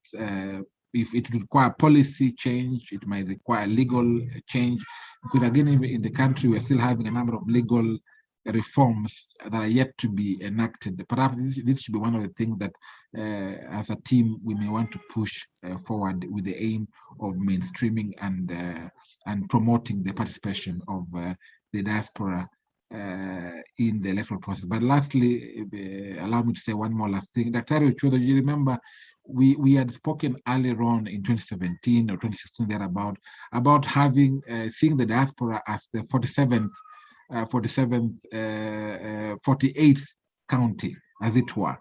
And therefore, we had discussions and lobbying and advocacy to have the diaspora represented in our legislative houses, perhaps in the National Assembly or in the Senate, in which the diaspora issues may be discussed and solutions found.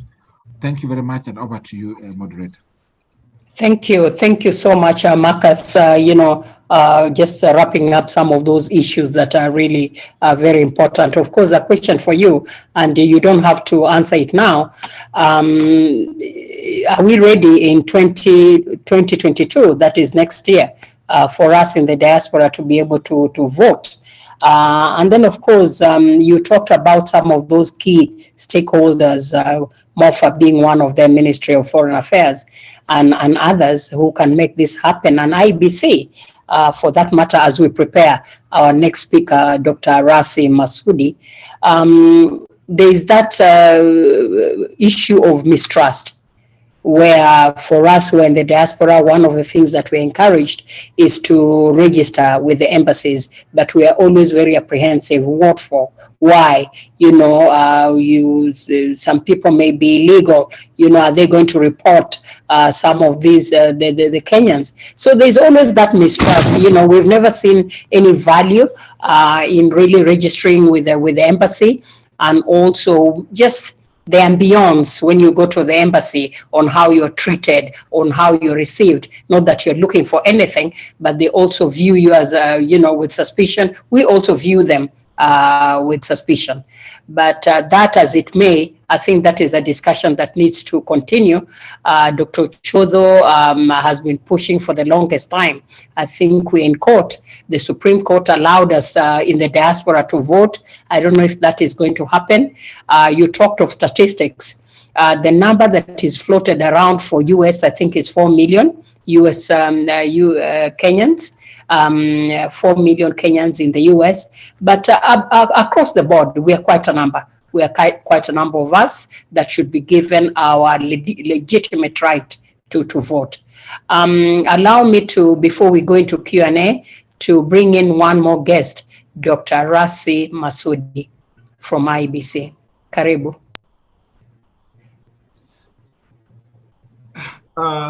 Thank you so much. I hope you are getting me. Yes. Thank you. My name is Rasi Ndago Masudi. I'm the Director of Voter Registration and Electoral Operations at the IBC. I'm here basically to represent Commissioner Professor Abdi Guliye, who he himself was also representing the chairman, who was officially invited to this webinar. And because this is a second level delegation, delegation, I will request that you allow me to read the speech of Professor, who is not available today.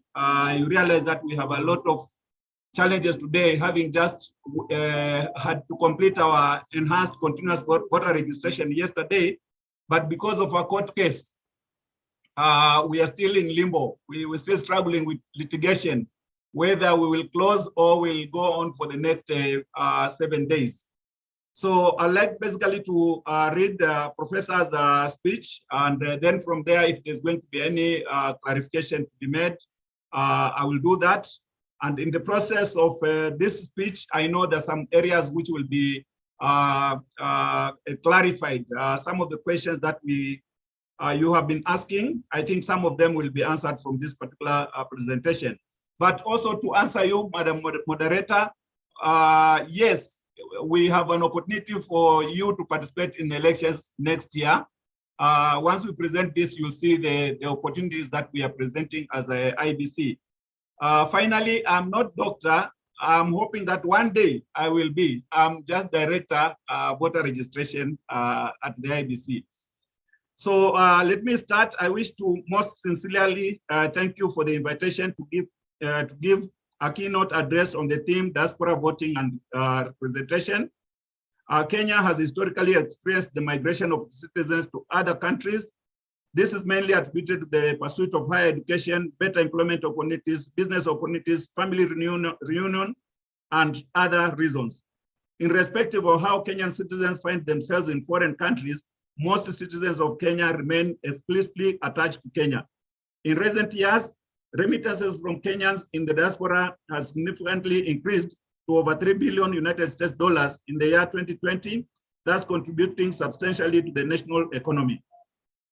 The Constitution of Kenya 2010, Article 16 in effect, provides dual citizen status to citizens born in Kenya but have acquired citizenship of other countries. Consequently, Kenyans in the diaspora are afforded the right to citizen participation in Kenya's socio-economic and political spheres, including the electoral process. The Constitution of Kenya 2010 and Article 38 provides for political rights of citizens. That among these are the right to be registered as a voter, the right to vote by secret ballot in any election or referendum, and the right to free, fair, and regular elections based on universal suffrage and the free expression of the will of the electors. To guarantee the exercise of these rights, Article 88.4 of the Constitution mandates the Commission to conduct or supervise referenda and elections to any elected body or office established by the Constitution, and other elections prescribed by an Act of Parliament. In particular, the Commission is mandated to undertake continuous registration of citizens as voters and the regular revision of the register of voters. This constitutional provision obligates the Commission to register eligible citizens as voters wherever they reside in Kenya and in the diaspora.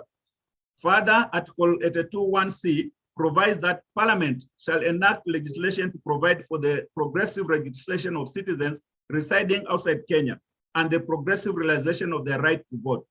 This position was equally held by the Supreme Court of Kenya in petition number 25 of 2014, IEBC versus New Vision Kenya.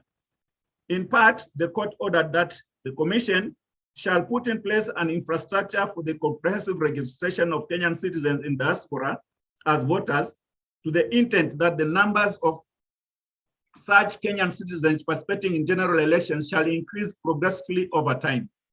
In addition, Regulation 34.2 of the Election Registration of Voters Regulations 2012 provides that the Commission shall register citizens in countries that have presence of Kenyan embassy, high commission, or consulate. Therefore, it is without a doubt that the Constitution, judicial interpretation, and regulations provide solid legal foundation for registration of citizens living in the diaspora. To provide for mechanism for registration of voters in the diaspora, the Commission developed a policy on diaspora voting to guide planning, management, coordination, and supervision of the voter registration and voting in election in their countries of residence. In 2013, the Commission enabled voter registration of Kenyan citizens residing in the East African Community member states, Burundi, Rwanda, Tanzania, and Uganda. In 2017, the Commission added a fifth registration center, Pretoria in South Africa. As it is progressively implemented, the constitutional requirements to register Kenyans living outside the country. The number of Kenyans citizens residing outside the country registered as voters increased by 60% from 2,637 in 2013 to 4,224 in 2017. However, registration and conduct of elections for Kenyan citizens residing outside the country presents major technical and administrative challenges, including the inability to post election officials in all the countries where Kenya has diplomatic presence. To surmount this challenge, the Commission held talks with the Minister of Foreign Affairs in which a number of areas for collaboration were identified and agreed upon. These include the Minister of Foreign Affairs, want to provide data on the contacts, number, and distribution of Kenyans living outside the country for purposes of planning and mobilization for registration. 2, to facilitate movement of election materials from Kenya to the respective missions abroad. And 3, to provide office space and staff to undertake voter registration, voter education, stakeholder engagement, and actual voting in the Kenyan missions abroad. The Minister of Foreign Affairs furnished the Commission with data on the number and distribution of documented Kenyans residing in other countries with the Commission, which the Commission is using to identify countries where voter registration and voting shall be introduced. Some of the countries with a considerable high presence of Kenyan citizens include the following: United Kingdom with a registered population of 137,000, Saudi Arabia, 61,000, South Africa, 28,000, Canada, 27,000, United States of America, 24,000, then the United Arab Emirates, Australia, Qatar, Southern Sudan, and Germany. Those are the top 10 countries in terms of the highest numbers of registered population. The Commission, through its strategic plan 2020-2024, seeks to nurture an all-inclusive electoral process by focusing on the following key result areas. Number one, strengthening corporate governance, strengthening the legal framework, effective conduct of elections, public outreach through effective voter education, strategic partnership, collaboration and communication, equitable representation, and strengthening strategic operations. Therefore, the Commission has scheduled the registration of voters in the diaspora from the 6th to 21st December 2021 in selected countries. This activity will be preceded by a 15-day mapping and stakeholder engagement in the selected countries. Indeed, the Commission has mapped diaspora alliances and associations as key stakeholders in mobilizing Kenyans in the diaspora to participate in the electoral process, beginning with the registration as voters, and provide voter education. The Commission is confident that its tripartite collaboration with the Ministry of Foreign Affairs and diaspora alliances/associations will create the much needed synergy that will considerably increase the number of voters registered in the diaspora. We invite all Kenyans to come out in large numbers and register as voters to effectively participate in coming general elections. So that is the speech or remarks made by Professor for this particular meeting. And just to add here is that the policy that was prepared has undergone some review, and we have actually from today sent that reviewed policy document to key stakeholders, and I think one of that stakeholder is the Kenya Diaspora Alliance, in order to provide feedback so that we can actually update it and start using it. So once KDA gets this particular document, we'll really request to get your feedback so that we can enhance the document and ensure that we operationalize it for the next elections.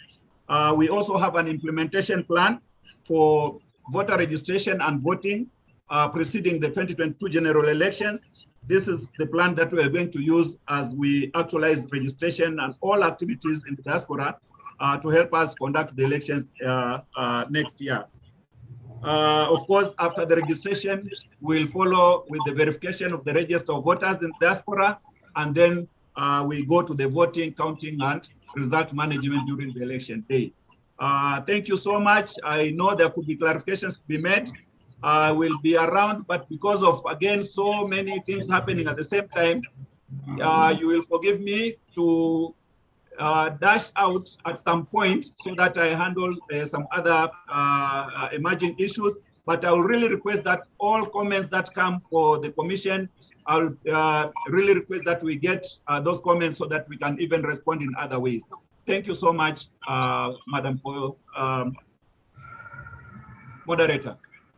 Thank you, Bwana Masudi, Ras Masudi, and for the correction from Doctor, because I had seen Professor Bulie, so I just assumed all of you were professors. But anyway, there's a quick question that has come in, with for IBC before you dash out, and the question comes from Beth. That says, the IBC and MOFA organizing registration in the top 10 countries you just mentioned with the largest number of registered Kenyans with the embassy? Probably, I know you've touched on my query, but this particular one, before we move into the general Q&A, if people can prepare for that. Bwana Masudi. Yeah, thank you so much, Madam Moderator, for that question. Those 10 countries I mentioned, actually one of them is already in the list of where we conduct elections. That is South Africa. The other 9, the Commission is actually in discussion. They have proposed some of those countries, but we are waiting for a firm decision in terms of the which particular countries. We know very well that the Commission is going to expand to some countries within the African region and also outside there. So I think all I can say is that once we get this feedback from the documents that we have sent in terms of finalizing the policy, we will have some of the countries that will be participating in the election formally communicated. As of now, the Commission, if I can just mention, the Commission and in the discussions that we've had has made proposals on conducting registration and elections. I know in the US, in the USA, UK, we have United Arab Emirates. Basically, out of those 9 countries that are remaining there, we have like 4 or 5 countries that have been proposed. But I think a firm communication will come from the Commission once we finalize on the policy and the implementation plan. Thank you so much, Mr. Masudi. I think it's a discussion that needs to still continue, especially now that we're in the thick of things. I'm not sure if like you rightly said, I think registration for voters was supposed to have concluded, but you have this thing that came out of the courts. So yes, we'll see how that goes, if it will be extended or thereafter, and if you can share information on what we need to do to be able to register and participate in the process. Thank you again. Without much ado, let me move the program. We are now preparing for a session of Q&A. If people have questions, I want to revisit the ELOG organization where Marcus and Molay did speak, and also Pangaea, if there are any questions particularly for them, and give them probably this chance. But there are also voices from the diaspora, and I have a couple of names here. There is Dr. Anne Mckenna and Mr. Abubakar Juma. I think Abubakar, I saw you, sorry, and Mr. Stephen Kuria. So if any of you are ready, please, unmute and go ahead. Abubakar, you want to go ahead? Unmute. Unmute.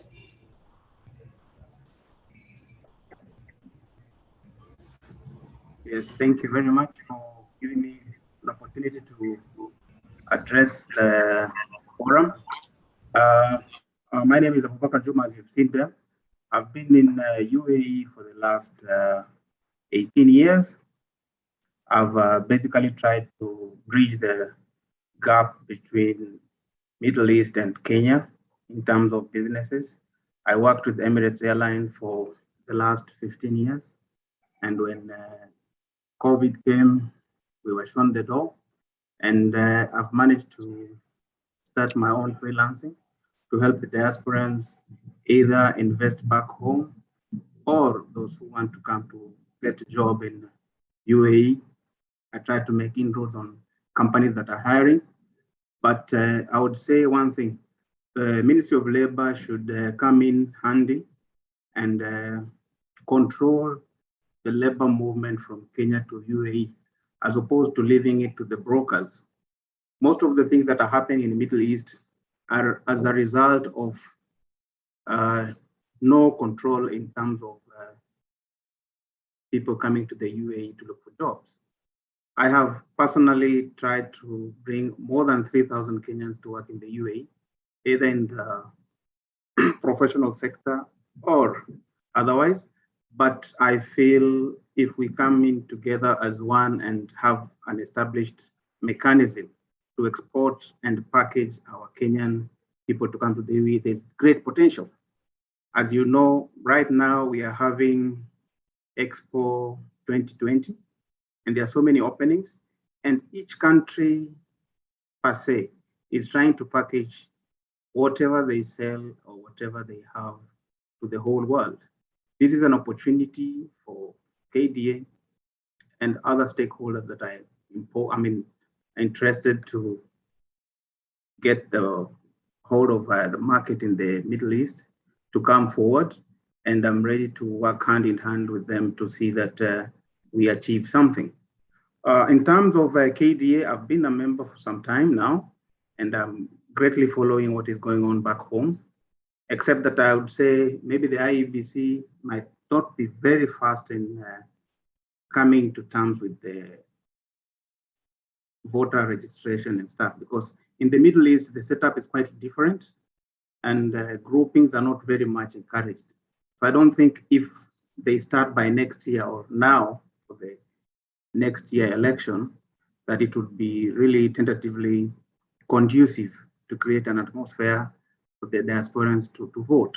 This thing is supposed to have started way back so that we make infrastructures and people get educated on how to vote online, as opposed to now we are hearing that maybe by next year we shall be voting, which I don't think it's really practical, because the time essence is like it's already gone. We need to really start way back, like 2 years upfront.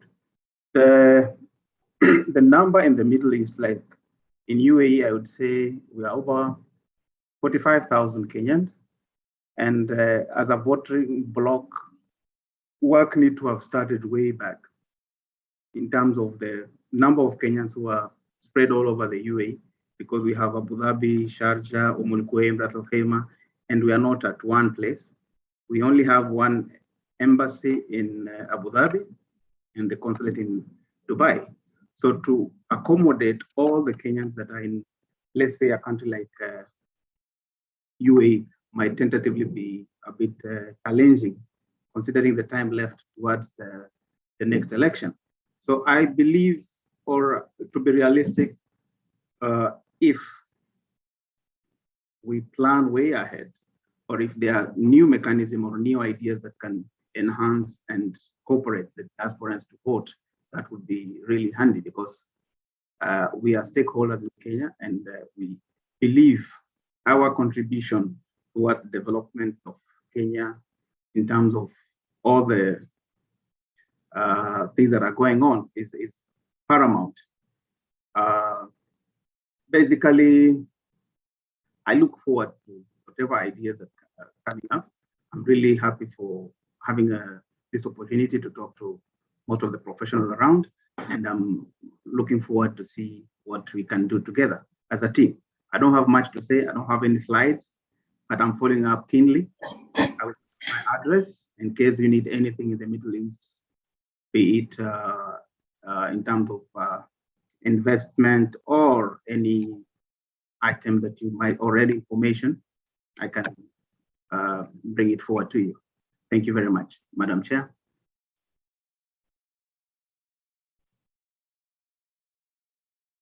Thank you so much, Abubakar Jumo Sore. And if you don't mind, I know you may get an overload. You could probably share your email or a generic email on the side chat, so that for us who want to, probably get in touch in terms of being our ears and eyes in the Middle East and being out there, having started off with Emirates and, moved on to doing other things. But you can guide, because the stories we hear from the Middle East and the Kenyans is really horrendous and really unacceptable. Something has to be done. Thank you. If there are any questions, please. Now we are moving to Q&A, but I'm calling upon Mr. Stephen Kuria and Dr. Ann Mckenna. If they're available, please, if one of them, yeah. Mm. Hello, I'm available. Oh, yes, wonderful. At least gender considerations. Delighted. I was saying I would like to share a screen. I don't know if I will be able, it's been disabled. Yes, the technical team will assist shortly, but right. You can speak as they give you the rights. Okay, it's happened now. Karibu sana. Thank you very much. I'm delighted to be part of this discussion today. As was introduced, my name is Ann Mckenna. I'm a doctor in biochemistry. I work at the University of Oxford. I work on a particular program called the Africa-Oxford Initiative, and I have been asked to speak about world-class higher education in the next 5 to 7 minutes. So I'll try and give a sense of what that means for us at Oxford, but also for what we're thinking about in building in Kenya. And I have to start with a sour note. I am deeply disturbed of the news of the closure of Moi University, which was my alma mater, because of reasons, honestly, that could be avoided. So even as we talk about building world-class research institutions, world-class higher education institutions, let's think about the things that are missing right now before we go world-class. What are we missing right now in building the infrastructure that we need? And talking about this, bearing in mind that our continent at the minute, hosts about 30% of student age population, and in a few years' time, it's likely to be more than half of the student age population will be in the continent. If we're shutting down universities, it should be a cause for concern and worry for anybody who cares about the future of our continent, and especially the future of our country. So having said that, the work that we do at the Africa Oxford Initiative is really building this platform for making Africa a strategic priority for Oxford and hopefully for other higher education institutions and research enterprises that have a reason to think about building partnerships with the continent. We say this not because of good global citizenship, which is a good thing, and a lot of institutions do want to diversify curriculum, decolonize, and what have you. But we say this because any global institution needs to have a strategy for engaging with the part of the world that is most rapidly evolving and whose future will definitely influence the future of the world. From everything from climate to resilience to youth unemployment, to poverty reduction, all of those things will highly depend, the global outcomes will highly depend on what happens in the continent. And of course, Kenya is very central to the work that we do, given the historical ties between Oxford and Kenya with our research partnerships there, many of which you would already have heard about, especially around the vaccine development work. The work that we do is basically to support equitable and sustainable partnerships. Equitable because we know relationships between the global north and a lot of African countries have been unequitable, to say the least. They've been unethical in some cases, outrightly illegal. And so we want to work to change and reverse that culture. Sustainable because systems cannot continue as usual. We've had a lot of capacity building elements that have happened over the years, and they haven't led to any long-term solutions. They've not led to transformation in research ecosystems. So we want to provide ideas that are different. And our idea our approach is capacity sharing, not capacity building or capacity strengthening, because we believe everybody has got something to contribute. And so it's an opportunity to share ideas, to share knowledge, to exchange ideas. I don't subscribe to the idea of brain drain. I think all of us who are here subscribe to the idea of brain circulation, knowledge circulation, sharing knowledge across wherever we are, whatever island here is applicable in my village, and whatever my grandmother has taught me is applicable to Oxford as well. So it pained me to talk about this a little bit, because when we say world-class education, what do we mean? What world are we thinking about? Are we thinking of the world of 1960 when our universities were set up? It's a completely different world right now. Are we thinking of the world that of 50, 30, 70 years in the future? It will be a completely different world. So what world are we building for? And the second thing is, what class are we categorizing ourselves? Are we referring to class with respect to the English higher education system, with respect to global higher education system, with respect to our own home, our own contextual settings? So what world and what class are we referring to?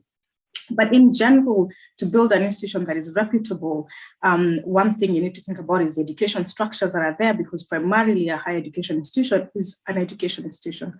So how can we as KDA think about increasing graduate students in our universities across Kenya? We have a huge population of undergraduates who basically at postgraduate level, it's almost as if that part is forgotten in a lot of our universities and higher education training centers. What are we thinking about supporting students to thrive when they're in the university? A lot of us just go learn and get out, and there's no thinking about the support for the student. There's a huge issue with mental health among our students, and there's really not much, I'm not hearing enough of support for students during the education period. We can talk from here till, kingdom come about relevant cutting edge education opportunities. But my friend jokes that the same papers that were used to teach her when she was in school are the same ones that, she's using right now to teach the next generation. And we really need to think about what we are providing, what information we are sharing with our students. The second element, which really pains me, and I'm glad some government officials are here, is the researcher element. If a higher education institution is not involved in research, they have no business to exist. That's my theory, because research underpins the work that we do. At the bare minimum, it helps us think about the practical uses of the work that we teach, of the content that we teach our students. So thinking about early career researchers, mobility for the people who are at early postdoc level, thinking about career development opportunities, not just funding, because funding is a big issue, and we have NRF and others that are looking at funding for research, but really thinking about career development, holistic career development opportunity. And for us in particular, we are very invested in collaborative grants, because research does not happen in silos. It happens across different disciplines and happens across different geographies. And the final thing is really to think about innovation. This is a buzzword that's thrown around a lot, but I will say from the Oxford experience that without that, this university wouldn't be world-class at all, is providing opportunities for people to learn how to translate research outputs, academic outputs into industrial products. And that's what makes our institution sustainable. And we can think about being also universities and higher education institutions being platforms. We've seen this with Strathmore University being platforms for teaching entrepreneurship across the society, not just for the people within the university. So I think that's an opportunity there that has not really been taken up by our higher education institutions. So what do we do, and where are possible intervention areas? One is at the student level. I said, of course, funding is a big deal, and I know we've a lot of linkages with HELB and the others who do well at this level, but at graduate level, it's really difficult to get scholarships and funding. And at AFOX, we do provide some scholarships, and I'll talk a little bit about that towards the end. There's opportunities for KDA and others to think about holistic learning opportunities and learning environments. So things like split-side PhDs with those of us who work in higher education institutions across the world, providing opportunities for students to come and do some research internships or opportunities to learn skills that they do not get in their home institutions. Industrial partnerships, all of us are involved in various enterprises. We could provide opportunities for students to learn between various geographies. For early career researchers and senior researchers as a whole, I mean, there's a whole bunch of things that can be done there to turn our institutions into world-class institutions. Some of the things that we do include grants for collaborative research, fellowships, and researcher mobility grants for people who want to build partnerships between Oxford and their home institutions. And the other thing is really thinking about the entire career trajectories of people who will influence research across our countries. So thinking about what opportunities are there for career development straight after your PhD, all the way to when you become a research leader. I think the most pertinent one that is sort of underpinning all of this, if any of this is going to work, is really the question about systems for excellence, systems for research. So governance, you can't emphasize this enough, innovation, shifting cultures. Many of us have finished our PhDs here. We went back to our old universities and said, I'm here, I'm flexible, I want to teach a few classes a week, and work it out. Many of us have gone back and said, look, I have already a position in another institution. I just want to collaborate on a research question. And we were asked for overheads that was 70% of the research grant. So unless governance, cultures, systems and structures change, I award grants of up to £100,000, and to find a university that has got the relevant good financial practices to be able to handle finances, and that's not much money, that's really little money, to handle funding for research and do it in an accountable manner becomes a real problem. So we end up giving funds to the same institutions in South Africa, some of them in Ethiopia, some of them in Egypt. So it's really important to think how we structure ourselves to attract funding, to attract talent, and to attract the right kinds of resources to build these institutions we're thinking about. So some of the opportunities are available at Oxford is our visiting fellowships, as I say. So if you have colleagues that are based in African institutions, wherever they are, either Kenyans who are in Kenya or in any other African institution or African country, please feel free to log into our website or get in touch with me, and I can inform you how you can access any of these resources.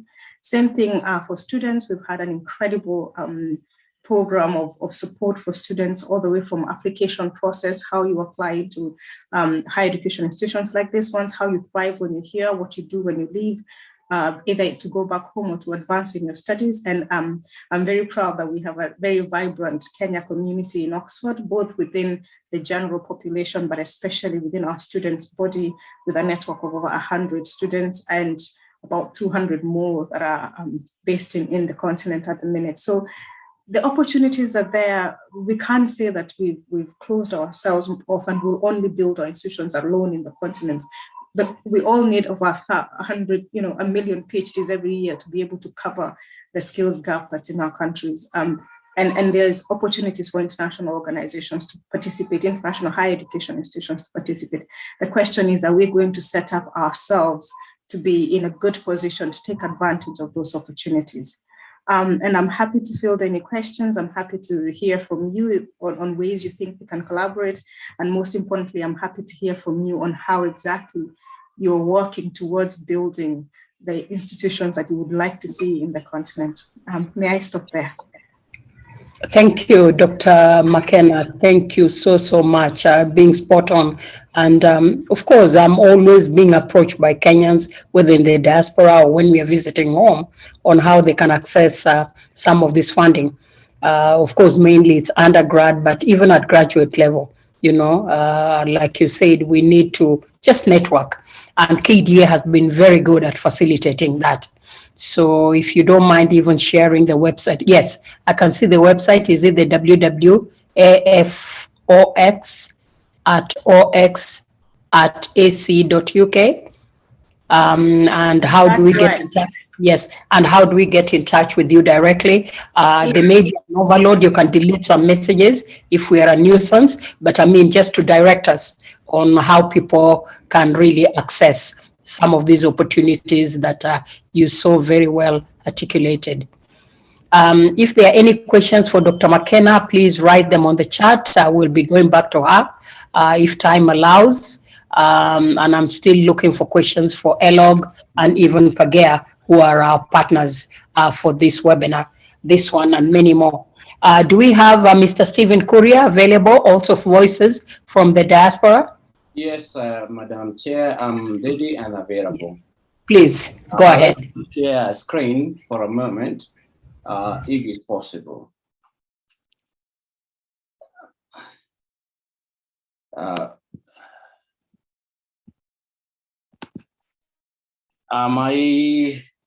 I access to the screen?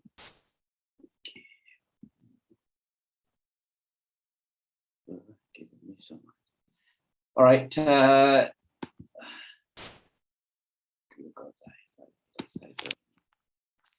All right. I hope you can see my screen. But just before we get there, my name is Stephen Kuria. I'm the chair of Kenya Australian Chamber of Commerce and also the chair of Mineral Rights Board for Kenyan government. I'll just briefly talk about the Kenya Chamber of Commerce. The Kenya Chamber of Commerce was established in 2013, and its aim is to promote two-way trade between Kenya and Australia and help promote the business link between the two countries. So we provide information for members and also businesses. And we have been quite successful since commencement. We have been able to host the last president, President Mwai Kibaki. We have been able to also do a diaspora conference here in Western Australia, but I'm now in Nairobi.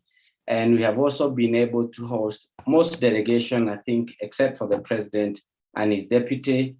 The rest of people we have had them in Western Australia or other states of Australia. Most also what we celebrate is we have been, and I heard Baraza talk earlier, is we have been able to allow Kenyan's accountants to come to Australia and just only do one unit of ethics without having to do anything else and be able to practice here.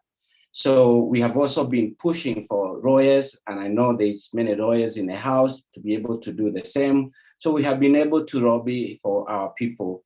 Right now, we have also lobbied for Kenyan nurses that they don't have to do more units once they come to Australia. They can only do one year, and they can be observed in a government and be able to work there. So we have been very successful on that. And but I was asked to talk about what is it we want. And in front of you, there's a document we shared with the Kenyan government during the COVID time. And I want to pay specific area on, and you're happy to look at it, all the other recommendations what you did to the government. But just want to focus on this area because I heard Baraza talk about it earlier. We advocated for a couple of things in terms of diaspora. One is to increase remittance. As you see here, it says that Philippines remit about 33 billion for us in 2019, compared to us in the same year, we remitted back 2.8 billion. This is because of what mechanism have worked in, and I'm glad to be appointed in this position where I'm now working the mining industry in Kenya.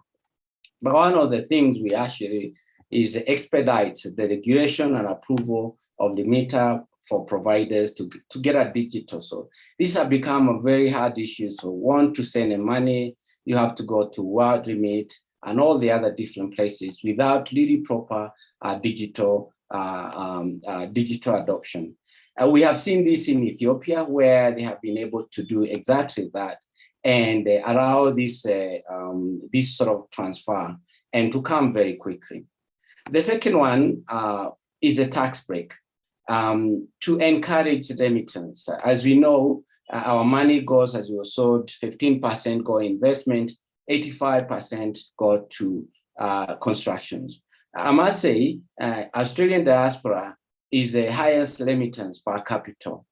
We are only 16,000 Kenyans, but we remit more compared to our populations. So that's gonna tell you a couple of things here and there. I don't think 8 minutes will go in details why, but I can tell you that we remit quite a bit. That's why we're also asking for tax break. If you look at places like India, they have been able to classify the tax for diaspora not to be taxed in a lower rate. So we can be able to put more incentivize to bring more money back home. The challenge is just coming back from Kenya, I was seeing, even though I've lived in Australia for the last 30 years, is that we are still being asked to pay your PIN since the day you register your PIN. So, and those are things that working with the chairman of Chudo, that we should be able to lobby our government to do so. The other one is obviously, we have been talked about encouraging the skilled migrant. And that's what we're doing very hands-on in Australia. We know that their population is declining and they don't have, it's an aging population, they need the youth. How do we position Kenya to be, is English speaking, so as Australia, how do we ensure we have our people in every hospital? And that's our quest. We also have circles, and we have been very well created in Australia, that we are able to look after our people.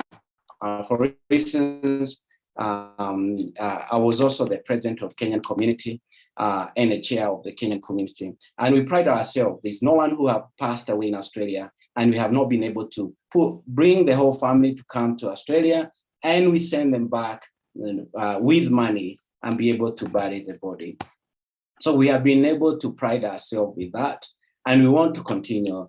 In fact, some of the cases we support the embassy to come pay for their ticket to come to some of our events.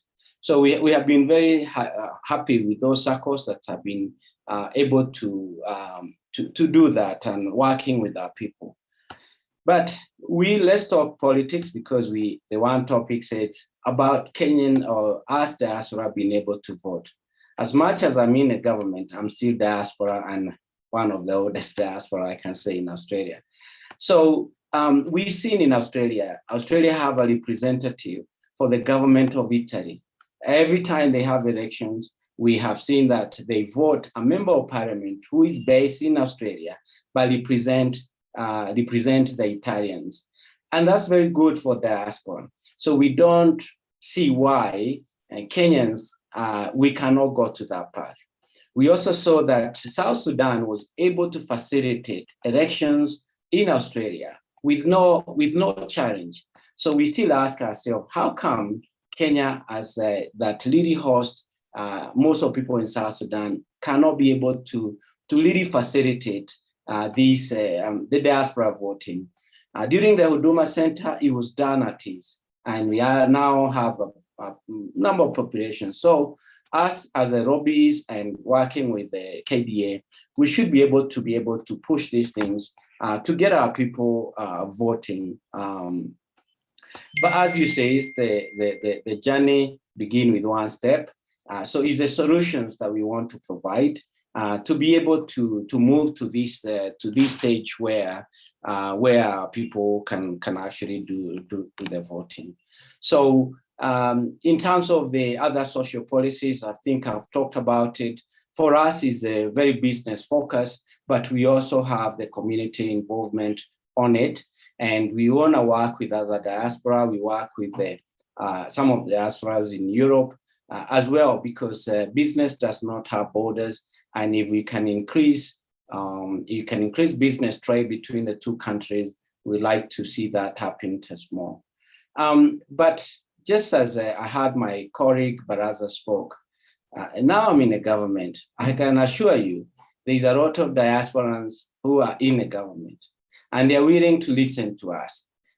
Let's put our package together. I'm happy to work with the chair and be able to knock some doors, because one of the things we are talking with very senior people is ability to have one-stop diaspora center that you can rock in and you find a lawyer, you can find an architect, you can find a banker, because we find our own diaspora being conned in Nairobi. As soon as they walk there, they can see you from miles away, that you haven't lived in that country for a while.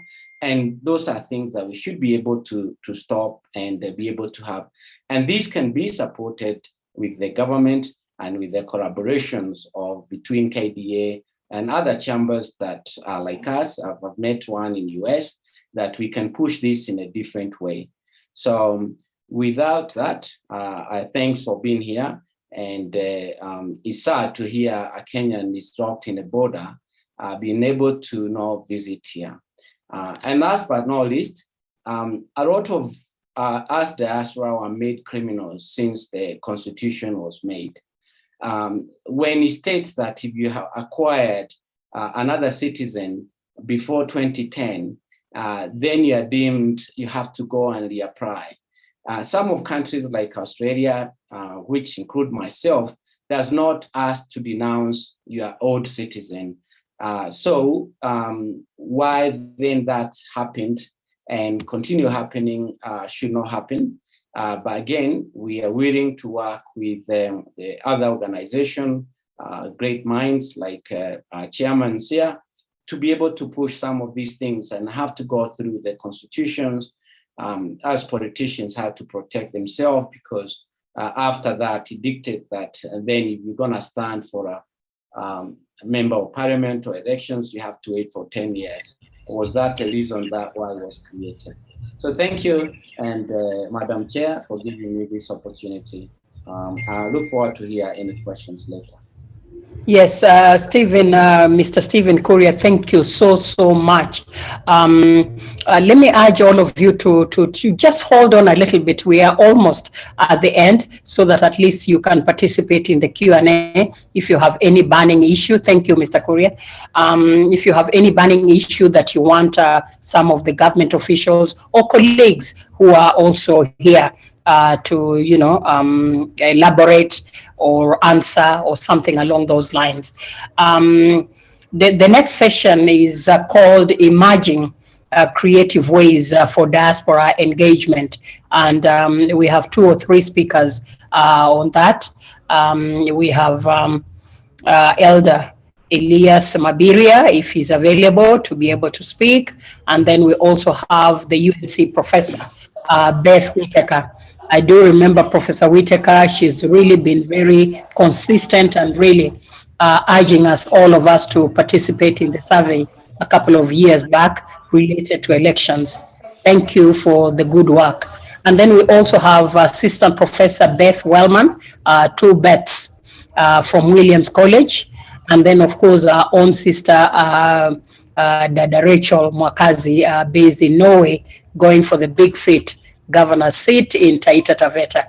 So Elder Elias Mabiria, if you're available, please very, very briefly share with us the creative ways of diaspora engagement and how we can adopt a village or participate in cottage industries. Thank you very much, Sister Rosemary. I am most appreciative. First, I just want to quickly, in the interest of time, to say what we are doing in the villages. We are running a program we are calling Adopt a Village. Just like you can adopt a child, you can be a foster parent, but now we want you, the diaspora members, to be foster parents for your villages where you came from, or another village in especially in your country. And this time I come from Kenya, so I've adopted a village in the village where I was raised. What we have done in this program is, if you have some specific skills and you want to transfer the skills to the village, or if you want to spend some money to assist somebody in your village as a way of giving back to the community, then we are giving you this chance to be able to do that effectively. To achieve this, what we have done as a diaspora, we have set up two systems. We have set up an incubation center in Kisii, which is a spin-off from Kisii University in partnership. So what we do is, if research in the university, we transfer this, interpret it, make it available for the common person in the village to use it effectively. So that's what we have done at the moment. The success we have had, so that we can just give an highlight of what we're doing, is that at Nyacheki, we created a center where we are training, and with the help of the engineers, for example, Engineer Kalomba came at Nyacheki.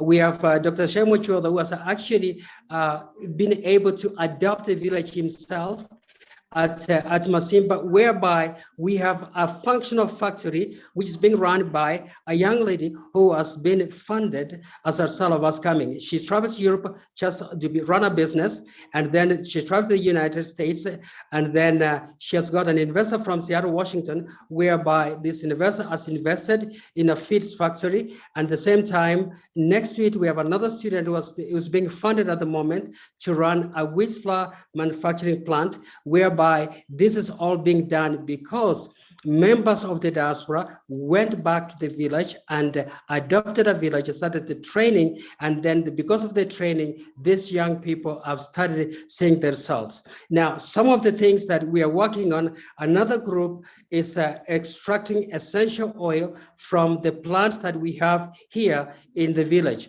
Now, what we are looking at, this essential oil is going through, right now we are going through the caps and certifications. It will be ready to be exported. Now, members of the diaspora, if you wanted to replicate this somewhere in the village where you come from, for example, in northern Kenya, we have a lot of plants which have a very high value essential oil. We are trying to see how can we partner with the regions like that, extract the raw materials, process them in one end, and then export them to different parts of the world. Right now, as we are talking, the diaspora, we know this, United States, and I think most parts of Western Europe, if you have a Kenyan product produced in Kenya, if you export it to these parts of the world, it goes tax-free, no customs, and now it simply means, now let's break it down. What it means is that we can produce what's produced in China, we can produce it in our village, then ship it to the United States, and then we have our youths.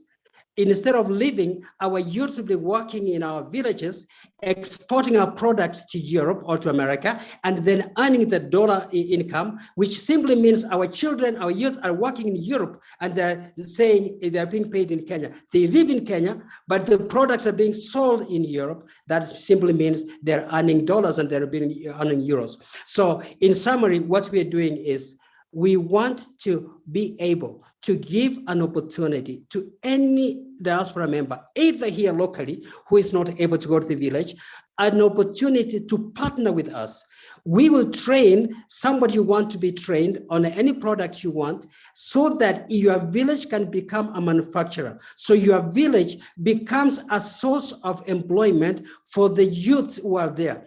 The problem we want to avoid is, If all of us after education, we leave the village, live in the United States, live in Europe, what happens is that the village becomes a breeding ground for expatriates who leave. So the people who educated you, they never see the results or the fruits of our education. So we want to work together as a diaspora and also the people back home where we came from to be able to assist in preparing this so that we can be able to make a change in the villages where we came from. With that, I think in the interest of time, and my colleagues are going to talk with that, we want to see how we adapt a village, we create a cottage industry. That way there's employment in the village, and at the same time, the village, you as the diaspora, we can come and work there. Once we are able to do that, then we can attract investors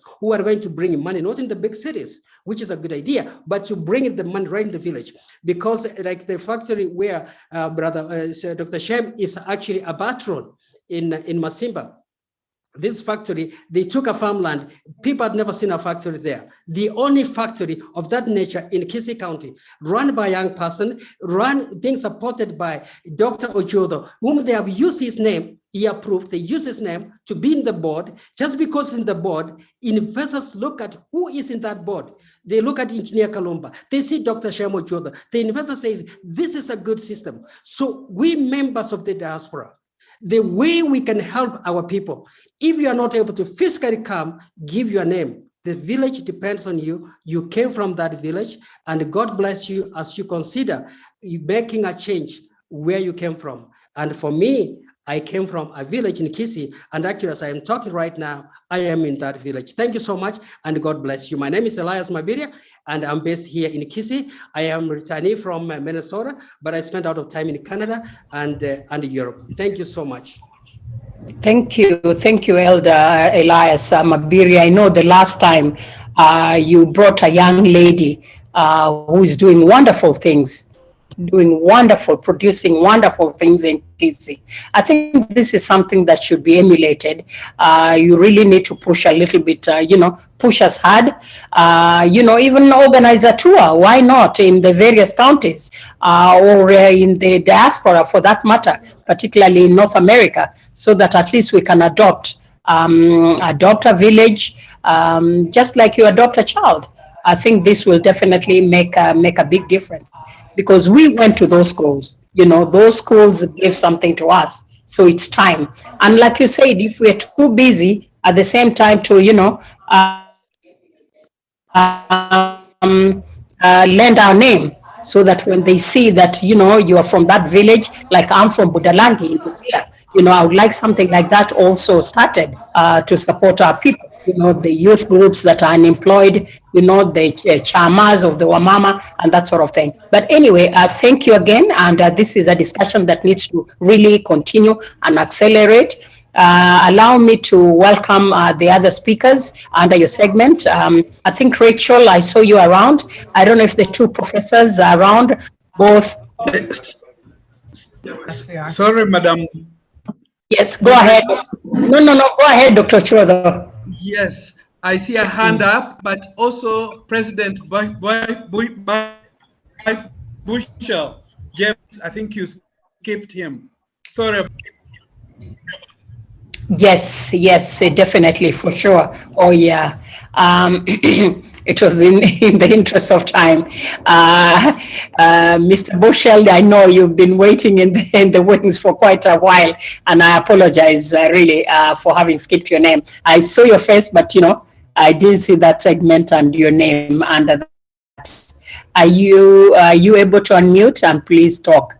I think your intervention is on the Caribbean, Jamaica, historical diaspora. Thanks Mr. Bushell. Thank you very much, Madam Chair. May I have the privilege of being able to share my screen?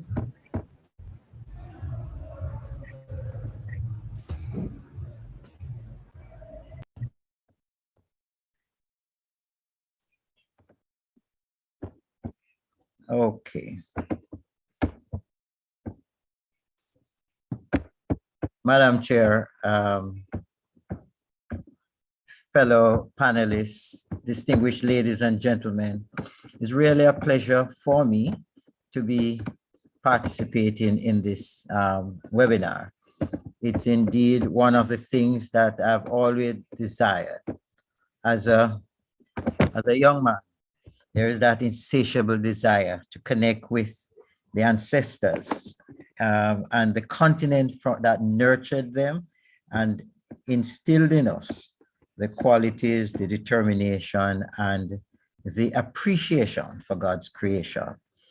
And so I bring warm greetings from the members of the African Diaspora Alliance globally, and particularly so from the executive members, which include our co-president, Dr. Shem, and the executive. I also bring the love and warmth of the people of the Caribbean. Being a Caribbean man myself, I bring greetings from Jamaica, the land that produced the Honorable Marcus Mosiah Garvey, whose quote appears, I think, now on your screen.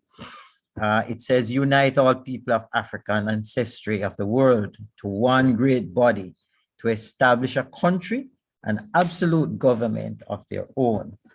This was said over 100 years ago.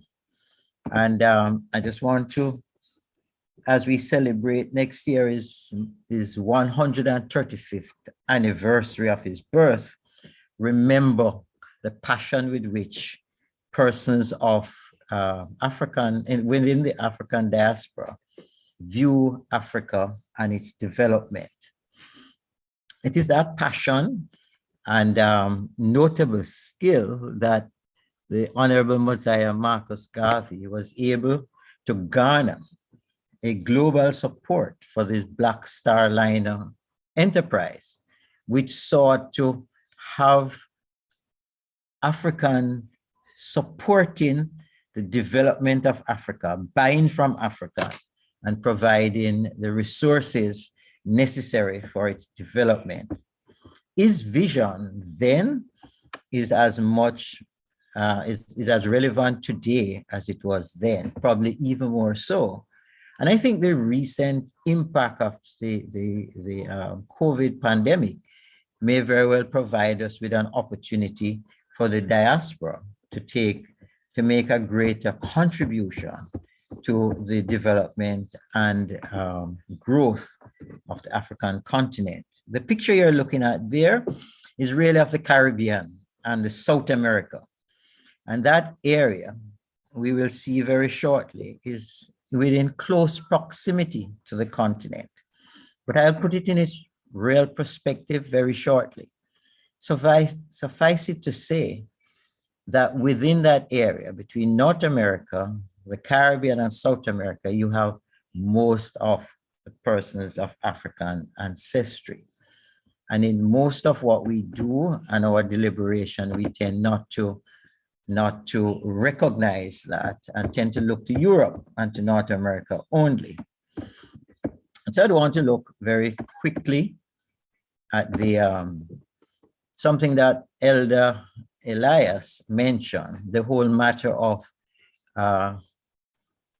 being able to manufacture goods and export it duty-free around the world. And so I want to just bring back to the forefront of our memory the fact that the Caribbean, like Africa, is part of the African, Caribbean, and Pacific group that enjoys duty-free access to many markets, that has access to funding, grant funding for the development of their countries. And I have found from experience many times the fundings available have gone back because they are not utilized. And so it's one of the things that the diaspora can help in order to identify collaborative efforts that will utilize these funds and build our capacity. I'd like us to look very quickly at the map of the world. Many times the map we see as North America or Europe at the center of the world map. But the one we're looking at truly position Africa as a center of the world. And unlike the distorted maps that makes the US look greater than Africa, we see that Africa is actually greater than those countries. And that Africa, though a continent of many countries, is really one people. And what it offers is a diversity of culture, food, opportunities, and we won't speak about the raw material, but we will look at Africa, the continent that is larger than the United States, China, and Brazil combined.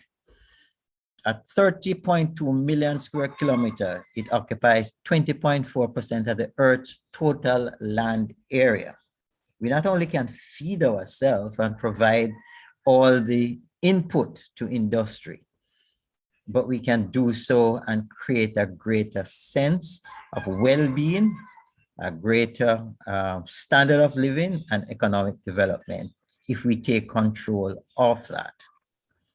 Of note is that Africa has over 1 billion people. I think it's about 1.2.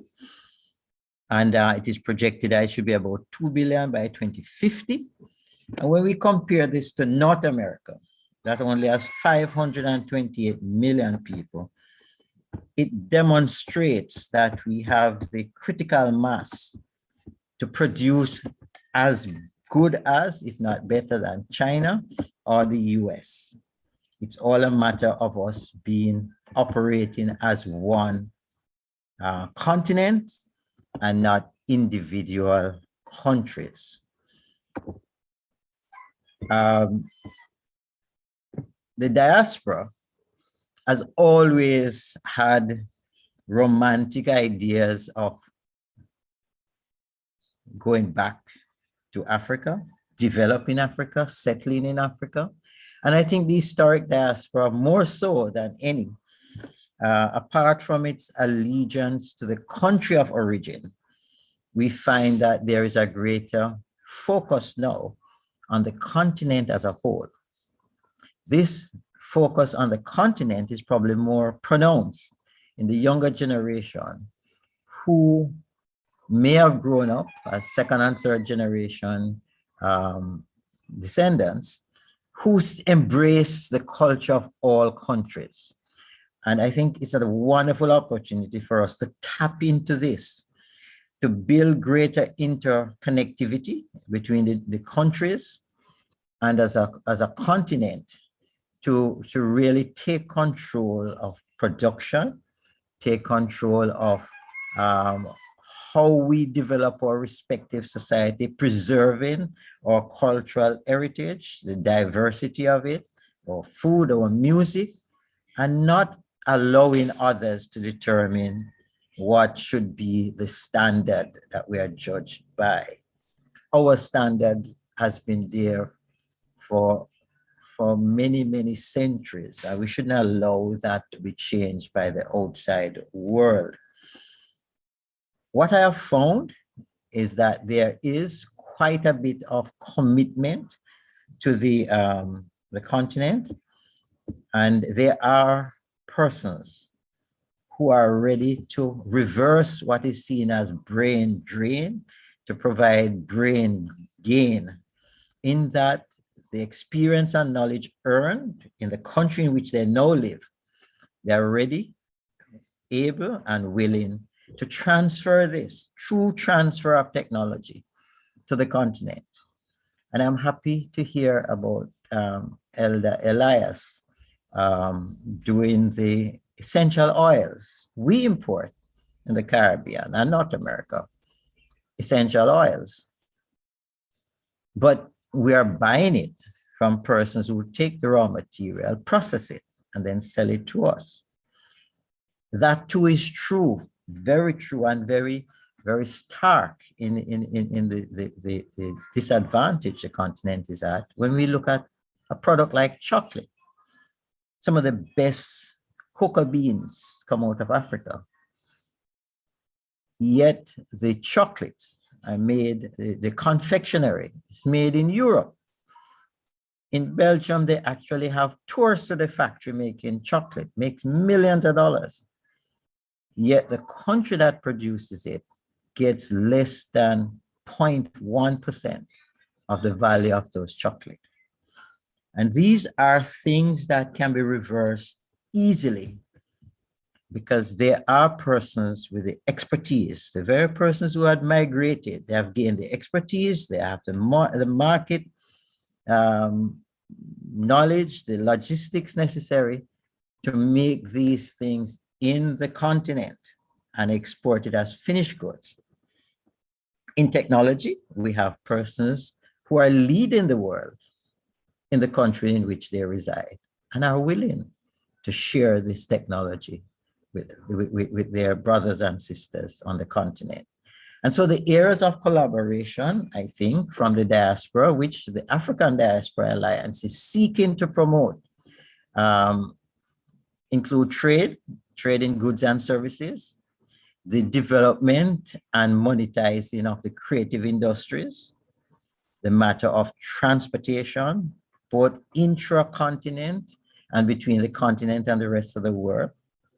We in the Caribbean have a particular interest in direct transportation from the continent through the Caribbean to North America. Right now, we are flying from the Caribbean to North America, to Europe, then to the continent. A flight from here from Jamaica to the UK is about 8.5 hours. And another 4.5 hours if we are going to Ghana. Going to Kenya is a different story. A direct flight from Kenya, from Ghana to the Caribbean is about 5.5 hours compared to about 16 hours. And so if we relook our position, our perception of the continent, not being a developing country on the sidelines, but being the center of world activity and trade with the resources to command that position, then a changed perception changes our agenda. It changes the way we do things, the way we feel about ourselves, and the way we develop the things that are available to us. Tourism is an area in which I have great love and experience, and tourism is one area that can be sustainable both to the environment and to the social and cultural norms if properly developed, and it is one that brings immediate quick returns both in investment and in the spending. If we look at the diaspora, which is estimated to be well over 200 million, if we have persons visiting the continent on a regular basis instead of going into other parts of the world, that can immediately transform. Persons staying within their community, reducing the rural-urban drift. People then go back to the rural areas because then you have ecotourism and other things that will keep them and sustain them there. But it also will showcase the value of our culture, which has been hidden, destroyed in some instances, and in others, completely distorted. And then we have the matter of sports. And there is no doubt that those of us of African ancestry are both sprinters and long distance runners. We dominate. In fact, I think the World Cup, the football World Cup that was won by France, if you look at the team, you would wonder if it's an African team that won that game. You had great difficulty determining that it really was country France. And there's a whole matter of collaboration on that level. With 1 billion people, it's easy to organize our own leagues and create greater retention of the funds generated within the continent. It will move between countries, but retain it on the continent is what is important. A lot of what is generated in the continent goes right back out. A lot of the remittance that comes in goes back out in the goods and services that they are used to purchase. That can be reversed and can change the dynamics very quickly. Finally, in the area of investments, I think in the same way, members of the diaspora have shown their commitment to send money home for consumer spending. It would be too difficult to encourage them to invest. And I go back 100 years to what Marcus Mosiah Garvey did. There was no internet, there was no telephone connectivity, yet he was able to mobilize enough investment funds among persons of the diaspora in North America to buy ships. He was able to sell the vision of Africans buying from Africans. And you know, today I look at North America, and we are talking about over $100 billion a year that is spent by persons of African descent in the US. These are things that can be accessed, capitalized on, and made sustainable in terms of the continent. How will this be done? We have to deal with the matter of capacity building, the training of persons in the technology, in the different processes, but it can be done. And it can be done in a culturally sensitive way, because we will be bringing persons out of the diaspora who themselves have developed some of these processes and will be only too happy to come back home. And so, Madam Chair, I'd just like to say, let us look back of how our colonizers used the proximity between the continent, North America, South America, and the Caribbean. As the map shows, that was the old trade route. We're not going to move people. We're going to be moving goods and services. And as the continent at the center of all activities, we move to the Northeast, and that's Europe. We move to the Northwest, and we have North America. We move straight across, you have the Caribbean. Then you move southwest, you have South America. We have the position, the proximity to trade with the world. We also have members of the diaspora in all areas of the world. So if we were to tap into that, I think we could change a lot of things. What are the challenges? Challenges to that, the difficulty outlined by our dear brother earlier on about even returning to the country of birth if you haven't got a passport for that country. I know as Jamaican, we enjoy visa-free travel to several African countries, but only to a few. It should be possible for us to travel freely into the continent as member of the diaspora. The difficulty of doing business is also a challenge. In that continuity, certainty, and just being able to identify assets makes it difficult to invest or lend money.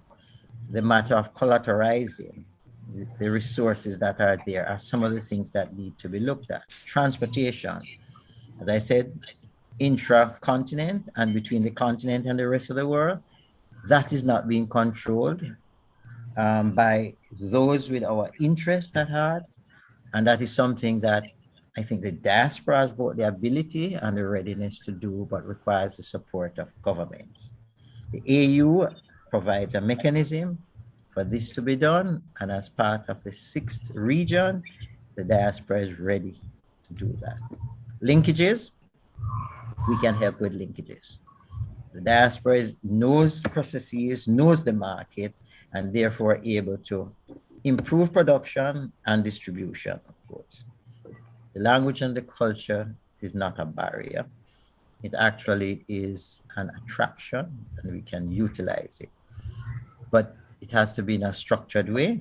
And so I am happy that I can participate in today's forum because it's in English. But there are other countries that English is not the native language, and therefore the matter of what is the language of communication on the continent is something that needs to be worked through. And finally, Mr. Bushell, sorry to interrupt. I've given you a little bonus because I see you. I close with the quote, a quotation from Marcus Mosiah Garvey. If we as a people realize the greatness from which we came, we'll be less likely to disrespect ourselves. The greatness is in us. Let us do it. Thank you very much. Thank you so much. Really appreciate it, and really, we should make everything easier with the Caribbean. You look like us, you talk like us, and we are the same at the end of the day. But we've put all these barriers, you know, so many barriers. This is a discussion that we need to continue. Go to places like Ghana. I think there are even villages, you know, where there are people from the Caribbean that have really just gone there and settled. You know, places like Ethiopia, you know, there are many, you know, people from the Caribbean that have gone there and felt welcome. And so do Kenya. But this is done at an individual level. I think we need a commitment from the government as, you know, as we also welcome you all in our villages. Thank you. We really must move on. I have two professors and another sister of mine from Norway who's running for governor position in Taita Taveta. But, you know, the professor, do we have any of Professor Beth and Beth to take the floor? Yes, we are both here. Professor Beth and Beth, sorry about that. Go ahead, toss a coin on who will go first, but you know, please. Okay, Asante, Rosemary. Yeah, sorry, I'd love to be able to share my screen. Yes, I was going to say that, Beth. Yeah, so Beth Wellman needs to have the ability to share her screen so that we can share our presentation. So I want to thank Dr. Shem and the organizers for inviting us to present. My name is Beth Whitaker. I'm a professor of political science at the University of North Carolina at Charlotte. And my colleague, Beth Wellman, is an assistant professor at Williams College. And we've both been fortunate over recent years to be doing some research on diaspora voting in Kenya. Some of this grew out. I was a Fulbright scholar in Kenya teaching at USIU in Nairobi in 2005, 2006. And then more recently have done various periods of research in Kenya, including in 2015 and 2016. And Beth was doing research around the same time on some of the same issues, and we sort of joined forces. So this title here is the title of an article that we published in African Affairs, which is an academic journal earlier this year. I believe that Beth is going to put that article in the chat so that people can look at it if they'd like. We're going to go very quickly because I know you're running low on time, but we, as I said, joined forces, and we were looking at this issue of diaspora voting in Kenya. And as you know, I don't need to tell this audience that there's a long history here, and that basically the right for diaspora voting, for the right to participate in elections, came about in the 2010 Constitution, but there's a long backstory to that, which we don't have time to get into, and there's lots of articles, and our article does that some. But the result of it was this Article 82.1 in the 2010 Constitution, and I just want to draw your attention to the use of the word progressive twice there, the progressive registration of citizens residing outside Kenya and the progressive realization of their right to vote. That term progressive was inserted fairly late in the process of negotiating this, but has been very important in the implementation of diaspora voting in Kenya, as you all very well know. I also want to point out, of course, that since the 2010 Constitution, as you know, there have been two very competitive elections. We're heading to another one very likely next year. And so this is the context in which the implementation of diaspora voting has been occurring. So Beth, we can move to the next slide. So of course, we know that in 2017, and it was even less in 2013, There were only 5 external polling stations in the countries identified here, and the total number of diaspora votes in the election in 2017 was 2,844, as compared to 7.6 million votes within the country. So we know that there has been very limited implementation of diaspora voting. And this was a lot of what sort of led the puzzle that we wanted to understand more, given the enthusiasm for getting the right for diaspora voting in 2010. We were interested in understanding why it has been implemented so on such a minimal basis. And to just give you a preview of some of our findings, I'll go through this very briefly in the subsequent slides, but we sort of see this as an example of strategic non-enforcement of diaspora voting or non-implementation. A lot has to do with the electoral uncertainty that is presented by the diaspora vote. There's no real clear understanding of how the diaspora would vote, which leads to some political apprehension among political actors within Kenya and reluctance to sort of enable diaspora voting more widely. And so this leads to the minimal participation. So in our research, we drew on literature. Yes, thanks, Beth. We drew on literature about diaspora voting from elsewhere in the world, and Beth, in her portion of the presentation, will talk on that in just a moment. But one thing that comes up in the literature when there is minimal diaspora voting is the question of whether diaspora really wants it. Is there really demand for diaspora voting? And yet in the Kenyan case, and just as evidenced by the huge number of people that have been on this, this webinar all morning, my time, and afternoon in Kenya, there's very high levels of political engagement by the Kenyan diaspora abroad. These are just a few of the quotes that we, from the Constitution of Kenya Review Committee chairman and from a Kenyan immigrant in South Africa, sort of showing that there's long been interest among people living in the diaspora to vote in Kenyan elections. We also know that diaspora advocacy groups like the KDA were very instrumental in filing various court cases after the, both before and after the 2010 Constitution. That eventually led to the 2015 Supreme Court ruling in favor of diaspora voting. And yet, of course, we know that in 2017, it did not lead to a lot more diaspora voting. Go ahead, Beth. Another issue that comes up is the issue of capacity. Is there enough capacity to implement diaspora voting? And we know that this can be an issue. It is complicated to implement diaspora voting, though, as we'll note later, there are many countries that do it quite effectively. There certainly was movement towards trying to do it. In 2010, there were biometric kits that were reserved for each consulate.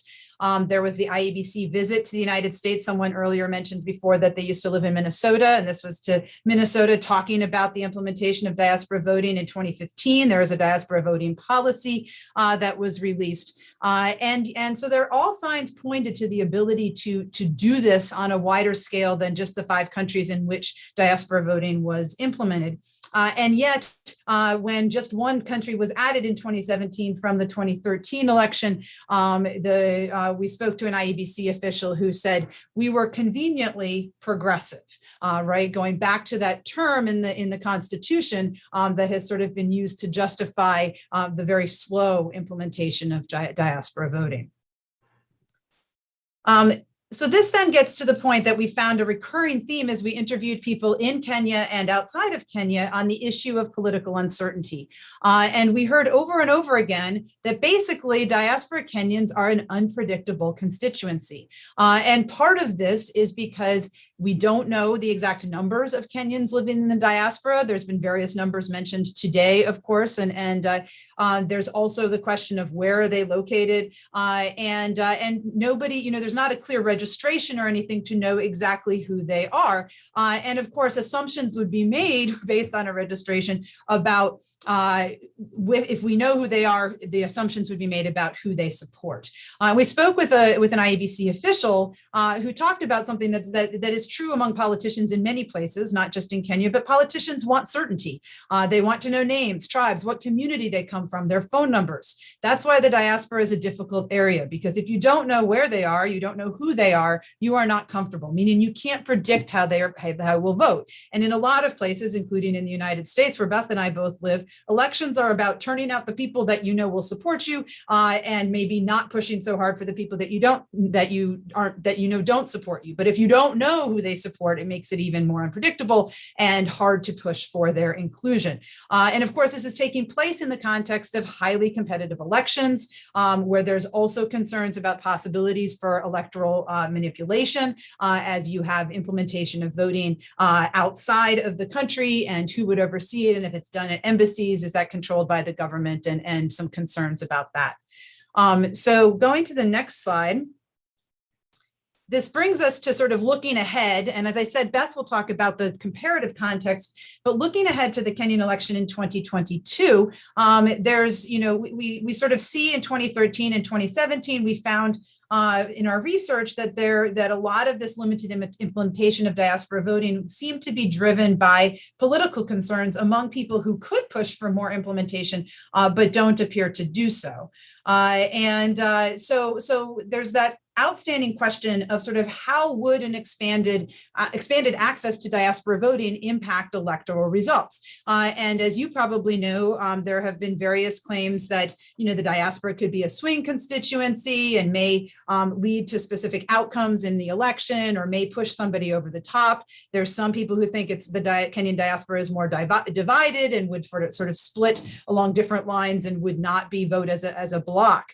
The irony here, the result of our research and also sort of comparative research thinking more broadly, is that the implementation of diaspora voting would probably happen more if the results of it or the potential impact of it on elections was viewed as minimal. The more, to the extent that diaspora emphasizes how much you're going to change an election, that probably makes politicians more wary of widespread implementation of diaspora voting. And so instead, thinking about how the diaspora is more divided or may not actually change electoral outcomes may be a safer strategy. So thinking strategically about how to push for the implementation of diaspora voting, we think is very important. Go ahead, Beth. All right. So thank you all for allowing us to be here today. We were also hoping, in terms of not only giving kind of a broad overview of what's happened within the diaspora voting and voting access in Kenya, but also putting it in a comparative context. My research has looked at external voting broadly across sub-Saharan Africa, as well as around the world. So hopefully some of these kind of best practices and lessons learned will be of use to all of you as you move forward with your advocacy. So we've seen an amazing, within just the past 25, 30 years, the legal extension of diaspora voting rights across the continent. We've gone from not a single country in sub-Saharan Africa extended voting rights to citizens abroad in 1990. And then by 2015, we've had, it's nearly the entire continent. It's about 70% of countries now have legally extended voting rights. But what we really see and observe is that there is an incredible amount of variation in terms of external voting access. So to what degree do countries actually enable their, how widespread and how much can diaspora citizens around the world vote? A case that's really instructive is the case of Senegal. So this is a map of the external voting access points throughout Senegal, well, in terms of external voting abroad. They've really set up an incredible amount of global infrastructure. In the 2012 election, there were 651 polling stations. There were 99 polling stations for the Senegalese elections in Italy alone.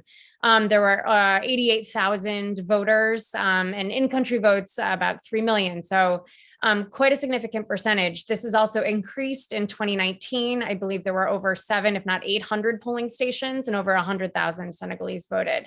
And then there also was an expansion, as one of the other participants noted, about having diaspora legislators. The Senegalese parliament recently expanded to include 15 MPs from around the world as well.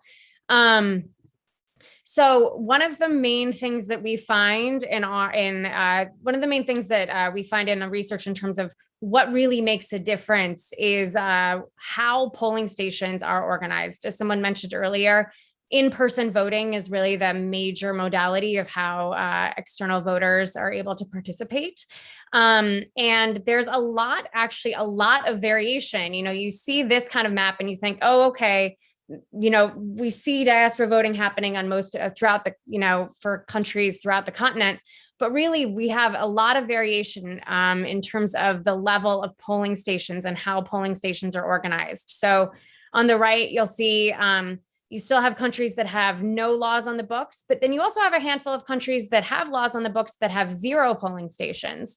And then another category of countries that have only organized polling stations at their diplomatic offices, their embassies, their consulates, their high commissions.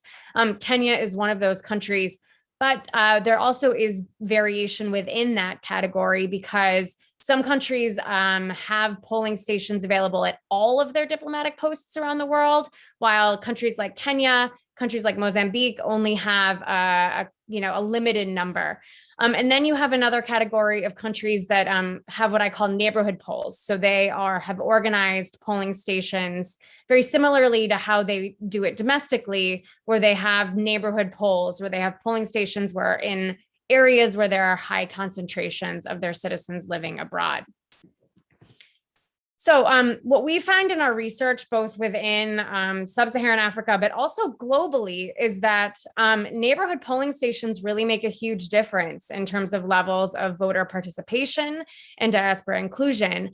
We also find that there is a statistical relationship between organizing polling stations beyond embassies and consulates, and then increased higher levels of remittances. So that, if you want, in terms of strategically linking diaspora voting to desires for increased investment into the country, we do see that really, that relationship really only holds if countries are creating the global infrastructure abroad to have external polling stations and multiple external polling stations where their diasporas are living. That said, there's all these other dimensions of access as well. So, as we were talking earlier, questions of external voter registration. Do you have to be registered for the embassy? Obviously, there are issues of trust and issues of skepticism there. Or can you just show up on election day and cast a ballot? Questions of having electronic voting, as you have all talked about, questions of having designated days, whether that is advance voting or different times, and how to reconcile that with the policies and laws on the books. There's also questions of voter eligibility documents, whether governments are flexible about what type of documentation you're able to show, or very specific forms of identification, if you need multiple forms of identification, as well as if you need to produce valid legal status or certain designations in destination countries. These are unfortunately all ways, if governments want to minimize the number of people participating, that they're able to do it through these bureaucratic rules. So, what we wanted to kind of show is that, for example, this is a map of the number of polling stations that are available to South Africans living abroad. In South Africa, actually, the government has created a relatively restrictive external voting policy in the fact that you have to register online and fill out a form at a specific window of time saying that you intend to vote abroad. You have to show up with 2 different forms of valid ID. That said, they have polling stations available at every embassy, consulate, and diplomatic office around the world. And one of the reasons they do that is because the infrastructure is already there and it's relatively cost effective, especially if you MOFA and the IEBC work together to make sure that MOFA staff could serve as election officials rather than having to import them from IEBC. So just to summarize, the lessons that we've learned from the research within sub-Saharan African context, but also within the broader global context, is that having neighborhood polling stations are associated with significantly higher levels of remittances. So if you want to make an argument about the importance of voting for economic development, that is a strategic way to go. That said, in terms of the timing for 2022, in terms of the, as we heard today from a number of speakers, the costs of voting, the logistical questions, the questions of not knowing how many citizens are abroad or where they are. In trying to overcome all of those obstacles, potentially the easiest ask and the easiest way to push for expanded voting is to advocate for having all diplomatic polling stations be available in order to maximize global voter turnout. And once again, just to reiterate the point that often there's a lot of behind the scenes reluctance and political apprehension, especially in contexts that are highly competitive, about expanding the rights to vote. As we all know here, you have the legal right to vote, you have the normative right to vote, but in terms of getting bureaucracies to expand more opportunities for numbers of Kenyans to vote abroad, strategically to advocate for cost-effective ways to expand access, versus to present that potentially you as a constituency will likely not move the needle is counterintuitive, but maybe a way to push access more broadly towards more Kenyans being able to vote in the short term. Thank you all so much. I will leave the presentation so I can put the articles on the chat. I already did. Oh, great. Wonderful. Thank you so much, Professor Beth. And Beth, and I just want to salute Professor Beth Whitaker, both of you, but I think I interfaced briefly with Beth when she sent out that survey. That's what I was saying when probably you didn't hear me from the beginning. I mobilized while I was in New York, I mobilized quite a number of Kenyans to try and respond. And I'm very grateful for that, so thank you. Yeah. No, it's been a long journey. It's been a long journey. We are not there yet, even for 2022, but hopefully, all the points that you brought up, the politician, this being led by it's politicians driven.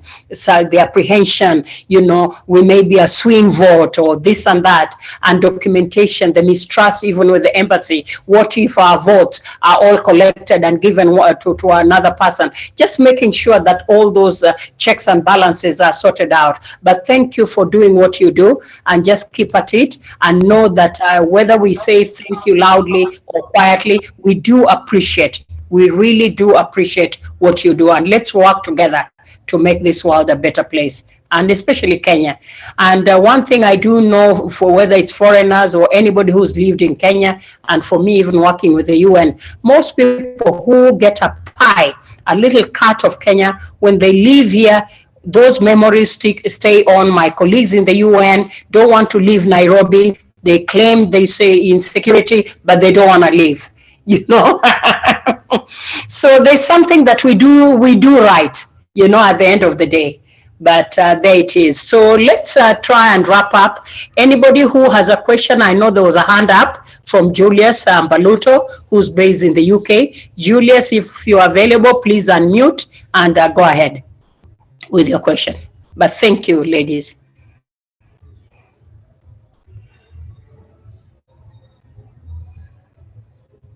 Julius, are you available?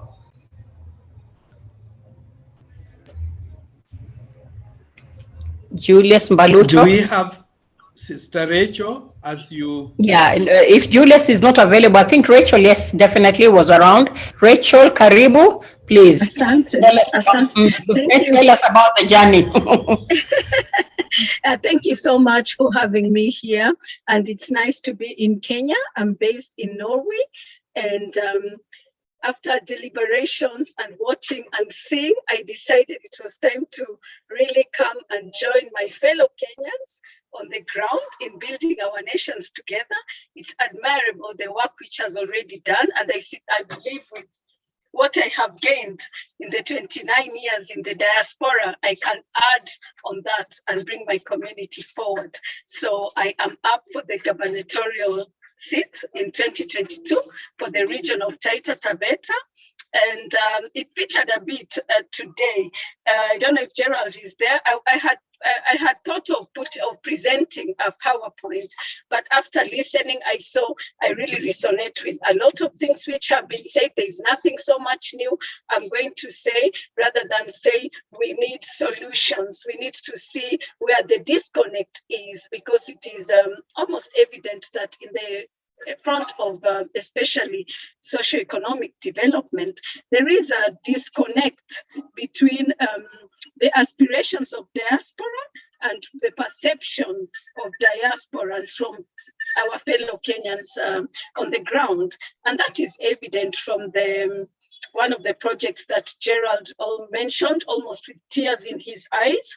It has also given me tears and sleepless nights to think that there is this ambitious project of the Diaspora University Town, which can very easily really generate a lot of jobs and also spur the economy of the region. I've been privileged as I walk around and meet the people and try to encourage my fellow countrymen here to register for their vote.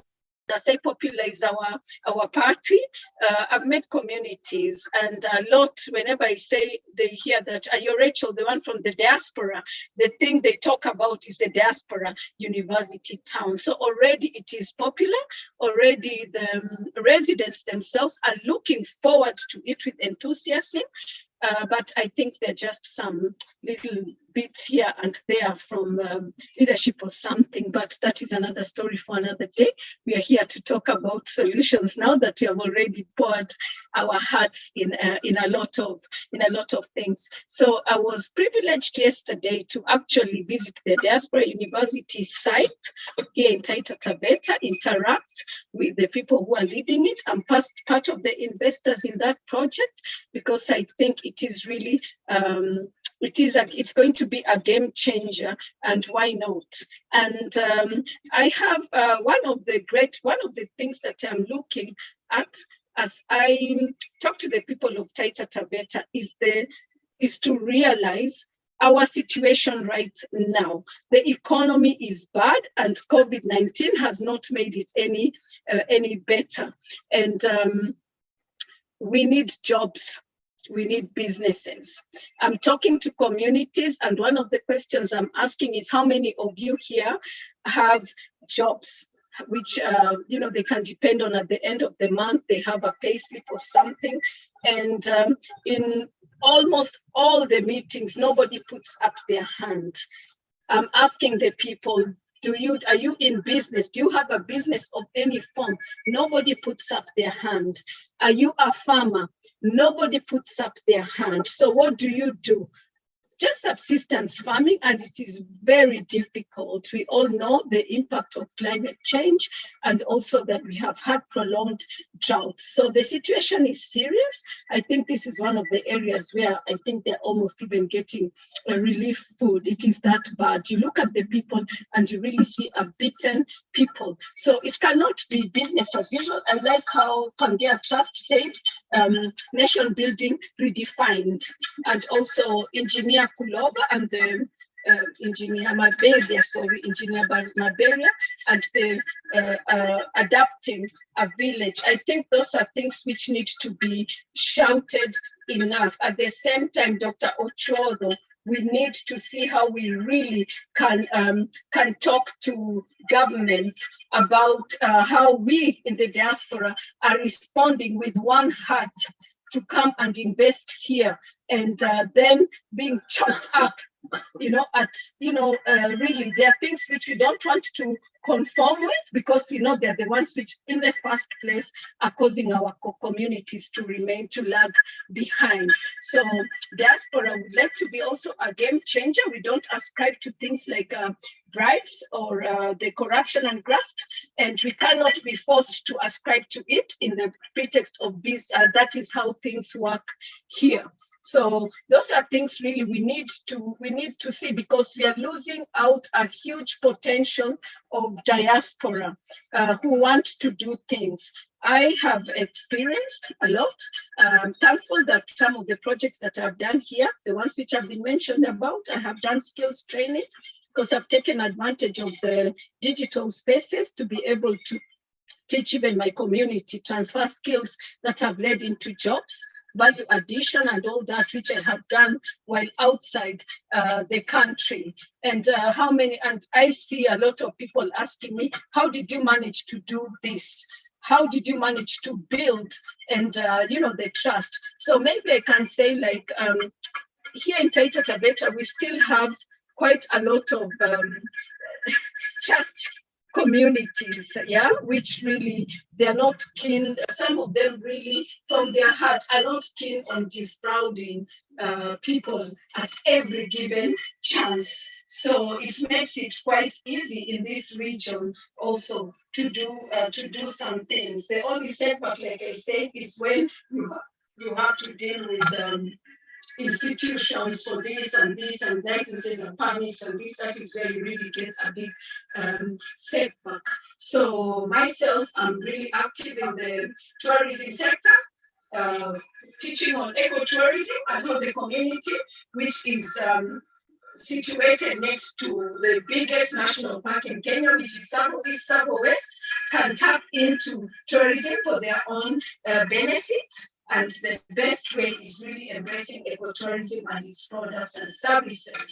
And that is what I'm doing, apart from the value addition part where we're dealing with indigenous foods and trying to help the people to create cottage industries. And I like what Mr. Boschel said about the linkages in fellow diasporans who live in abroad, because you can establish the things, you can foster production of things, but also there is the market needed. And that is a role that diaspora can play, because it is a win-win situation. While they're there and they source for the market, and the people here have the place where they can sell their goods. And I thank God, because most of the countries have begun embracing products of African origin. So we have to work into that space, and not forgetting the AFCTA, which also gives us the possibility of participating in the African trade, because that is the future which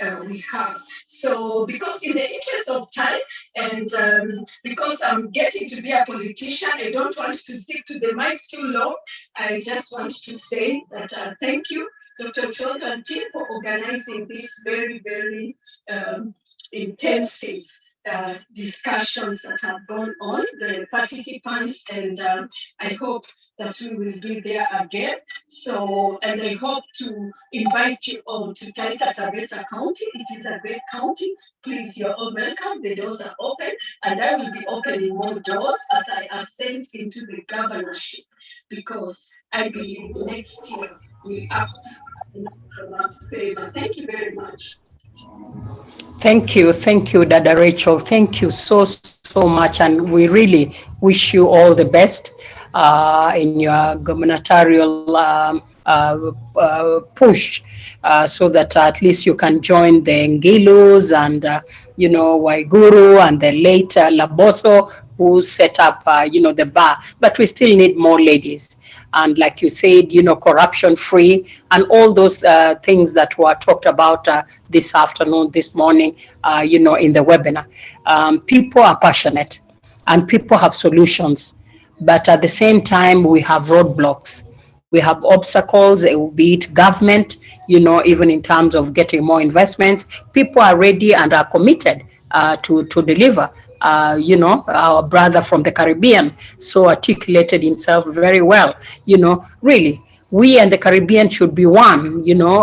We should be having even direct flights going to Jamaica, and that will be the day in the very near future. I hope we can achieve that. Let me hand over the baton to Dr. Shemo Chodo. I think we ought to be wrapping up. It's been quite long, and I want to thank each one of you for staying on. I know others have had to leave, but for all of you, whether it's in the Middle East, in Dubai, whether you're in Australia, I don't know what time it is, or in the diaspora somewhere, or in Kenya, for just allocating the time today to be able to interact with us, participate, share information on the chat. We do appreciate, and really, let's continue this spirit going. Dr. Chodo. Thank you very much, moderator. Allow me just to acknowledge also some colleagues I know are in the house, didn't have a chance. Agneta Nyalita is a Diaspora Affairs Director at Mckenna County Government, was also part of what we've been doing. Engineer Maxwell, Chair Kenya Qatar Diaspora SACCO, and other colleagues I may not have mentioned by name. Elizabeth Mukonen, would have been nice to know who she is, but for next time. Otherwise, just in brief and in conclusion, KDA's goal is working with partners, both public as well as private, to, by the year 2030, grow the 350 billion, double it to 600 billion shillings, or $6 billion per year. That's one keenness. Second, we also take note that for the next 1 month, we will be blasting this on social media. So yes, be on the lookout on Facebook, YouTube. Today also we have people following on those platforms. So we will be promoting this so that this conversation can continue even post-event. Of course, culminating in the December 8th, 10th, 8th Annual Diaspora Convention, which is a premier go-to. Maybe lastly, allow me just to thank our partners, Pangaea Trust and ELOG. Without the two, working with KDA, perhaps wouldn't have had this event. We are happy, we acknowledge your collaboration. Allow me also to acknowledge our keynote speaker, IBC Chair, represented by Director Masudi. We do know they're going through difficult times. Our guest speakers, even if I don't mention by name in the interest of time, and also MC. I know you stepped in at a time when our normal MC had gotten other in state engagements, let me call them, because being picked to head editorial desk at our leading media house isn't something little. As I do that, I also apologize for Julius Baluta. I know he has walked in. Maybe before we play the national anthem, and as I recognize the committee, I can't mention them all. You were so awesome. Without you, the committee wouldn't have pulled this through. So, Brother Baluto, just 1 minute, being part of the media that was with us, if you can very quickly either ask your question or make your statement, Baluto, then we close the meeting. Thank you very much, Dr. Musungo. It's good to catch up with you guys from here in World Travel Market. That's where I'm speaking to you from. Just wanted to listening to all the presentation. It was really great and a lot of useful presentation there from everyone. But also, I wanted also to point out things that Kenyans are going through in the diaspora. For example, we have a deadline for 31st of December to apply for the new generation of passports. Now, the government websites are not working. Number one, they do not recognize addresses from overseas countries except Kenya. Number two, Kenyans were pressured to go for Huduma numbers, but these Huduma numbers, instead of being sent back to embassies for Kenyans in the diaspora to collect, these Huduma numbers are going all the way to the chiefs in the village. So there are practical issues Kenyans are facing across the world. In terms of registration for voting, I'm just from the opinion that I've covered this story for so many years for BBC, from other channels, and Kenyans are tired for promises, with IEBC giving excuses of lack of funding. IEBC does stay for 5 years doing nothing about diaspora. They always talk about this when it's just 1 year before the election. So Kenyans, the undercurrent from Kenyans in the diaspora, that the idea that they're talking implementation is not working for Kenyans. They're like, we want equality. We want to be treated as Kenyans, because the feeling is that the only thing that matters from Kenyans in the diaspora is the remittances that government keep talking about. But Kenyans in the diaspora, they want to see them being recognized as Kenyans, just as Kenyans in Kenya. That's my quick, observation, Dr. Ochongo. Thank you very much, Brother Julius. Spot on. Yes, allow me also to acknowledge Madame Maritim. She's senior clerk of the National Assembly. And I know we were hoping that chair of the Labour Committee of Parliament, who just returned today from Saudi, would have shared in a thought or two, but I'm sure she will be delivering up the concerns that Kenyans and friends of Kenyans have expressed.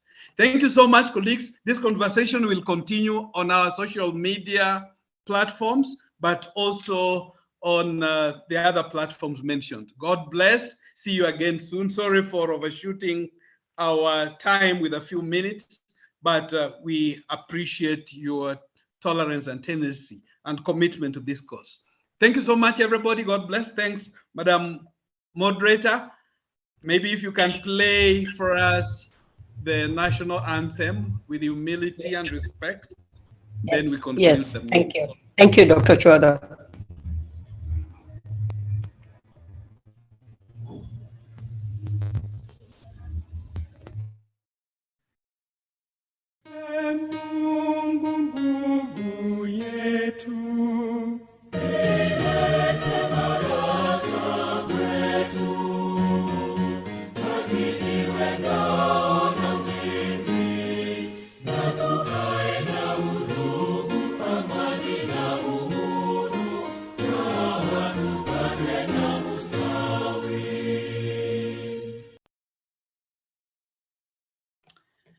Thank you.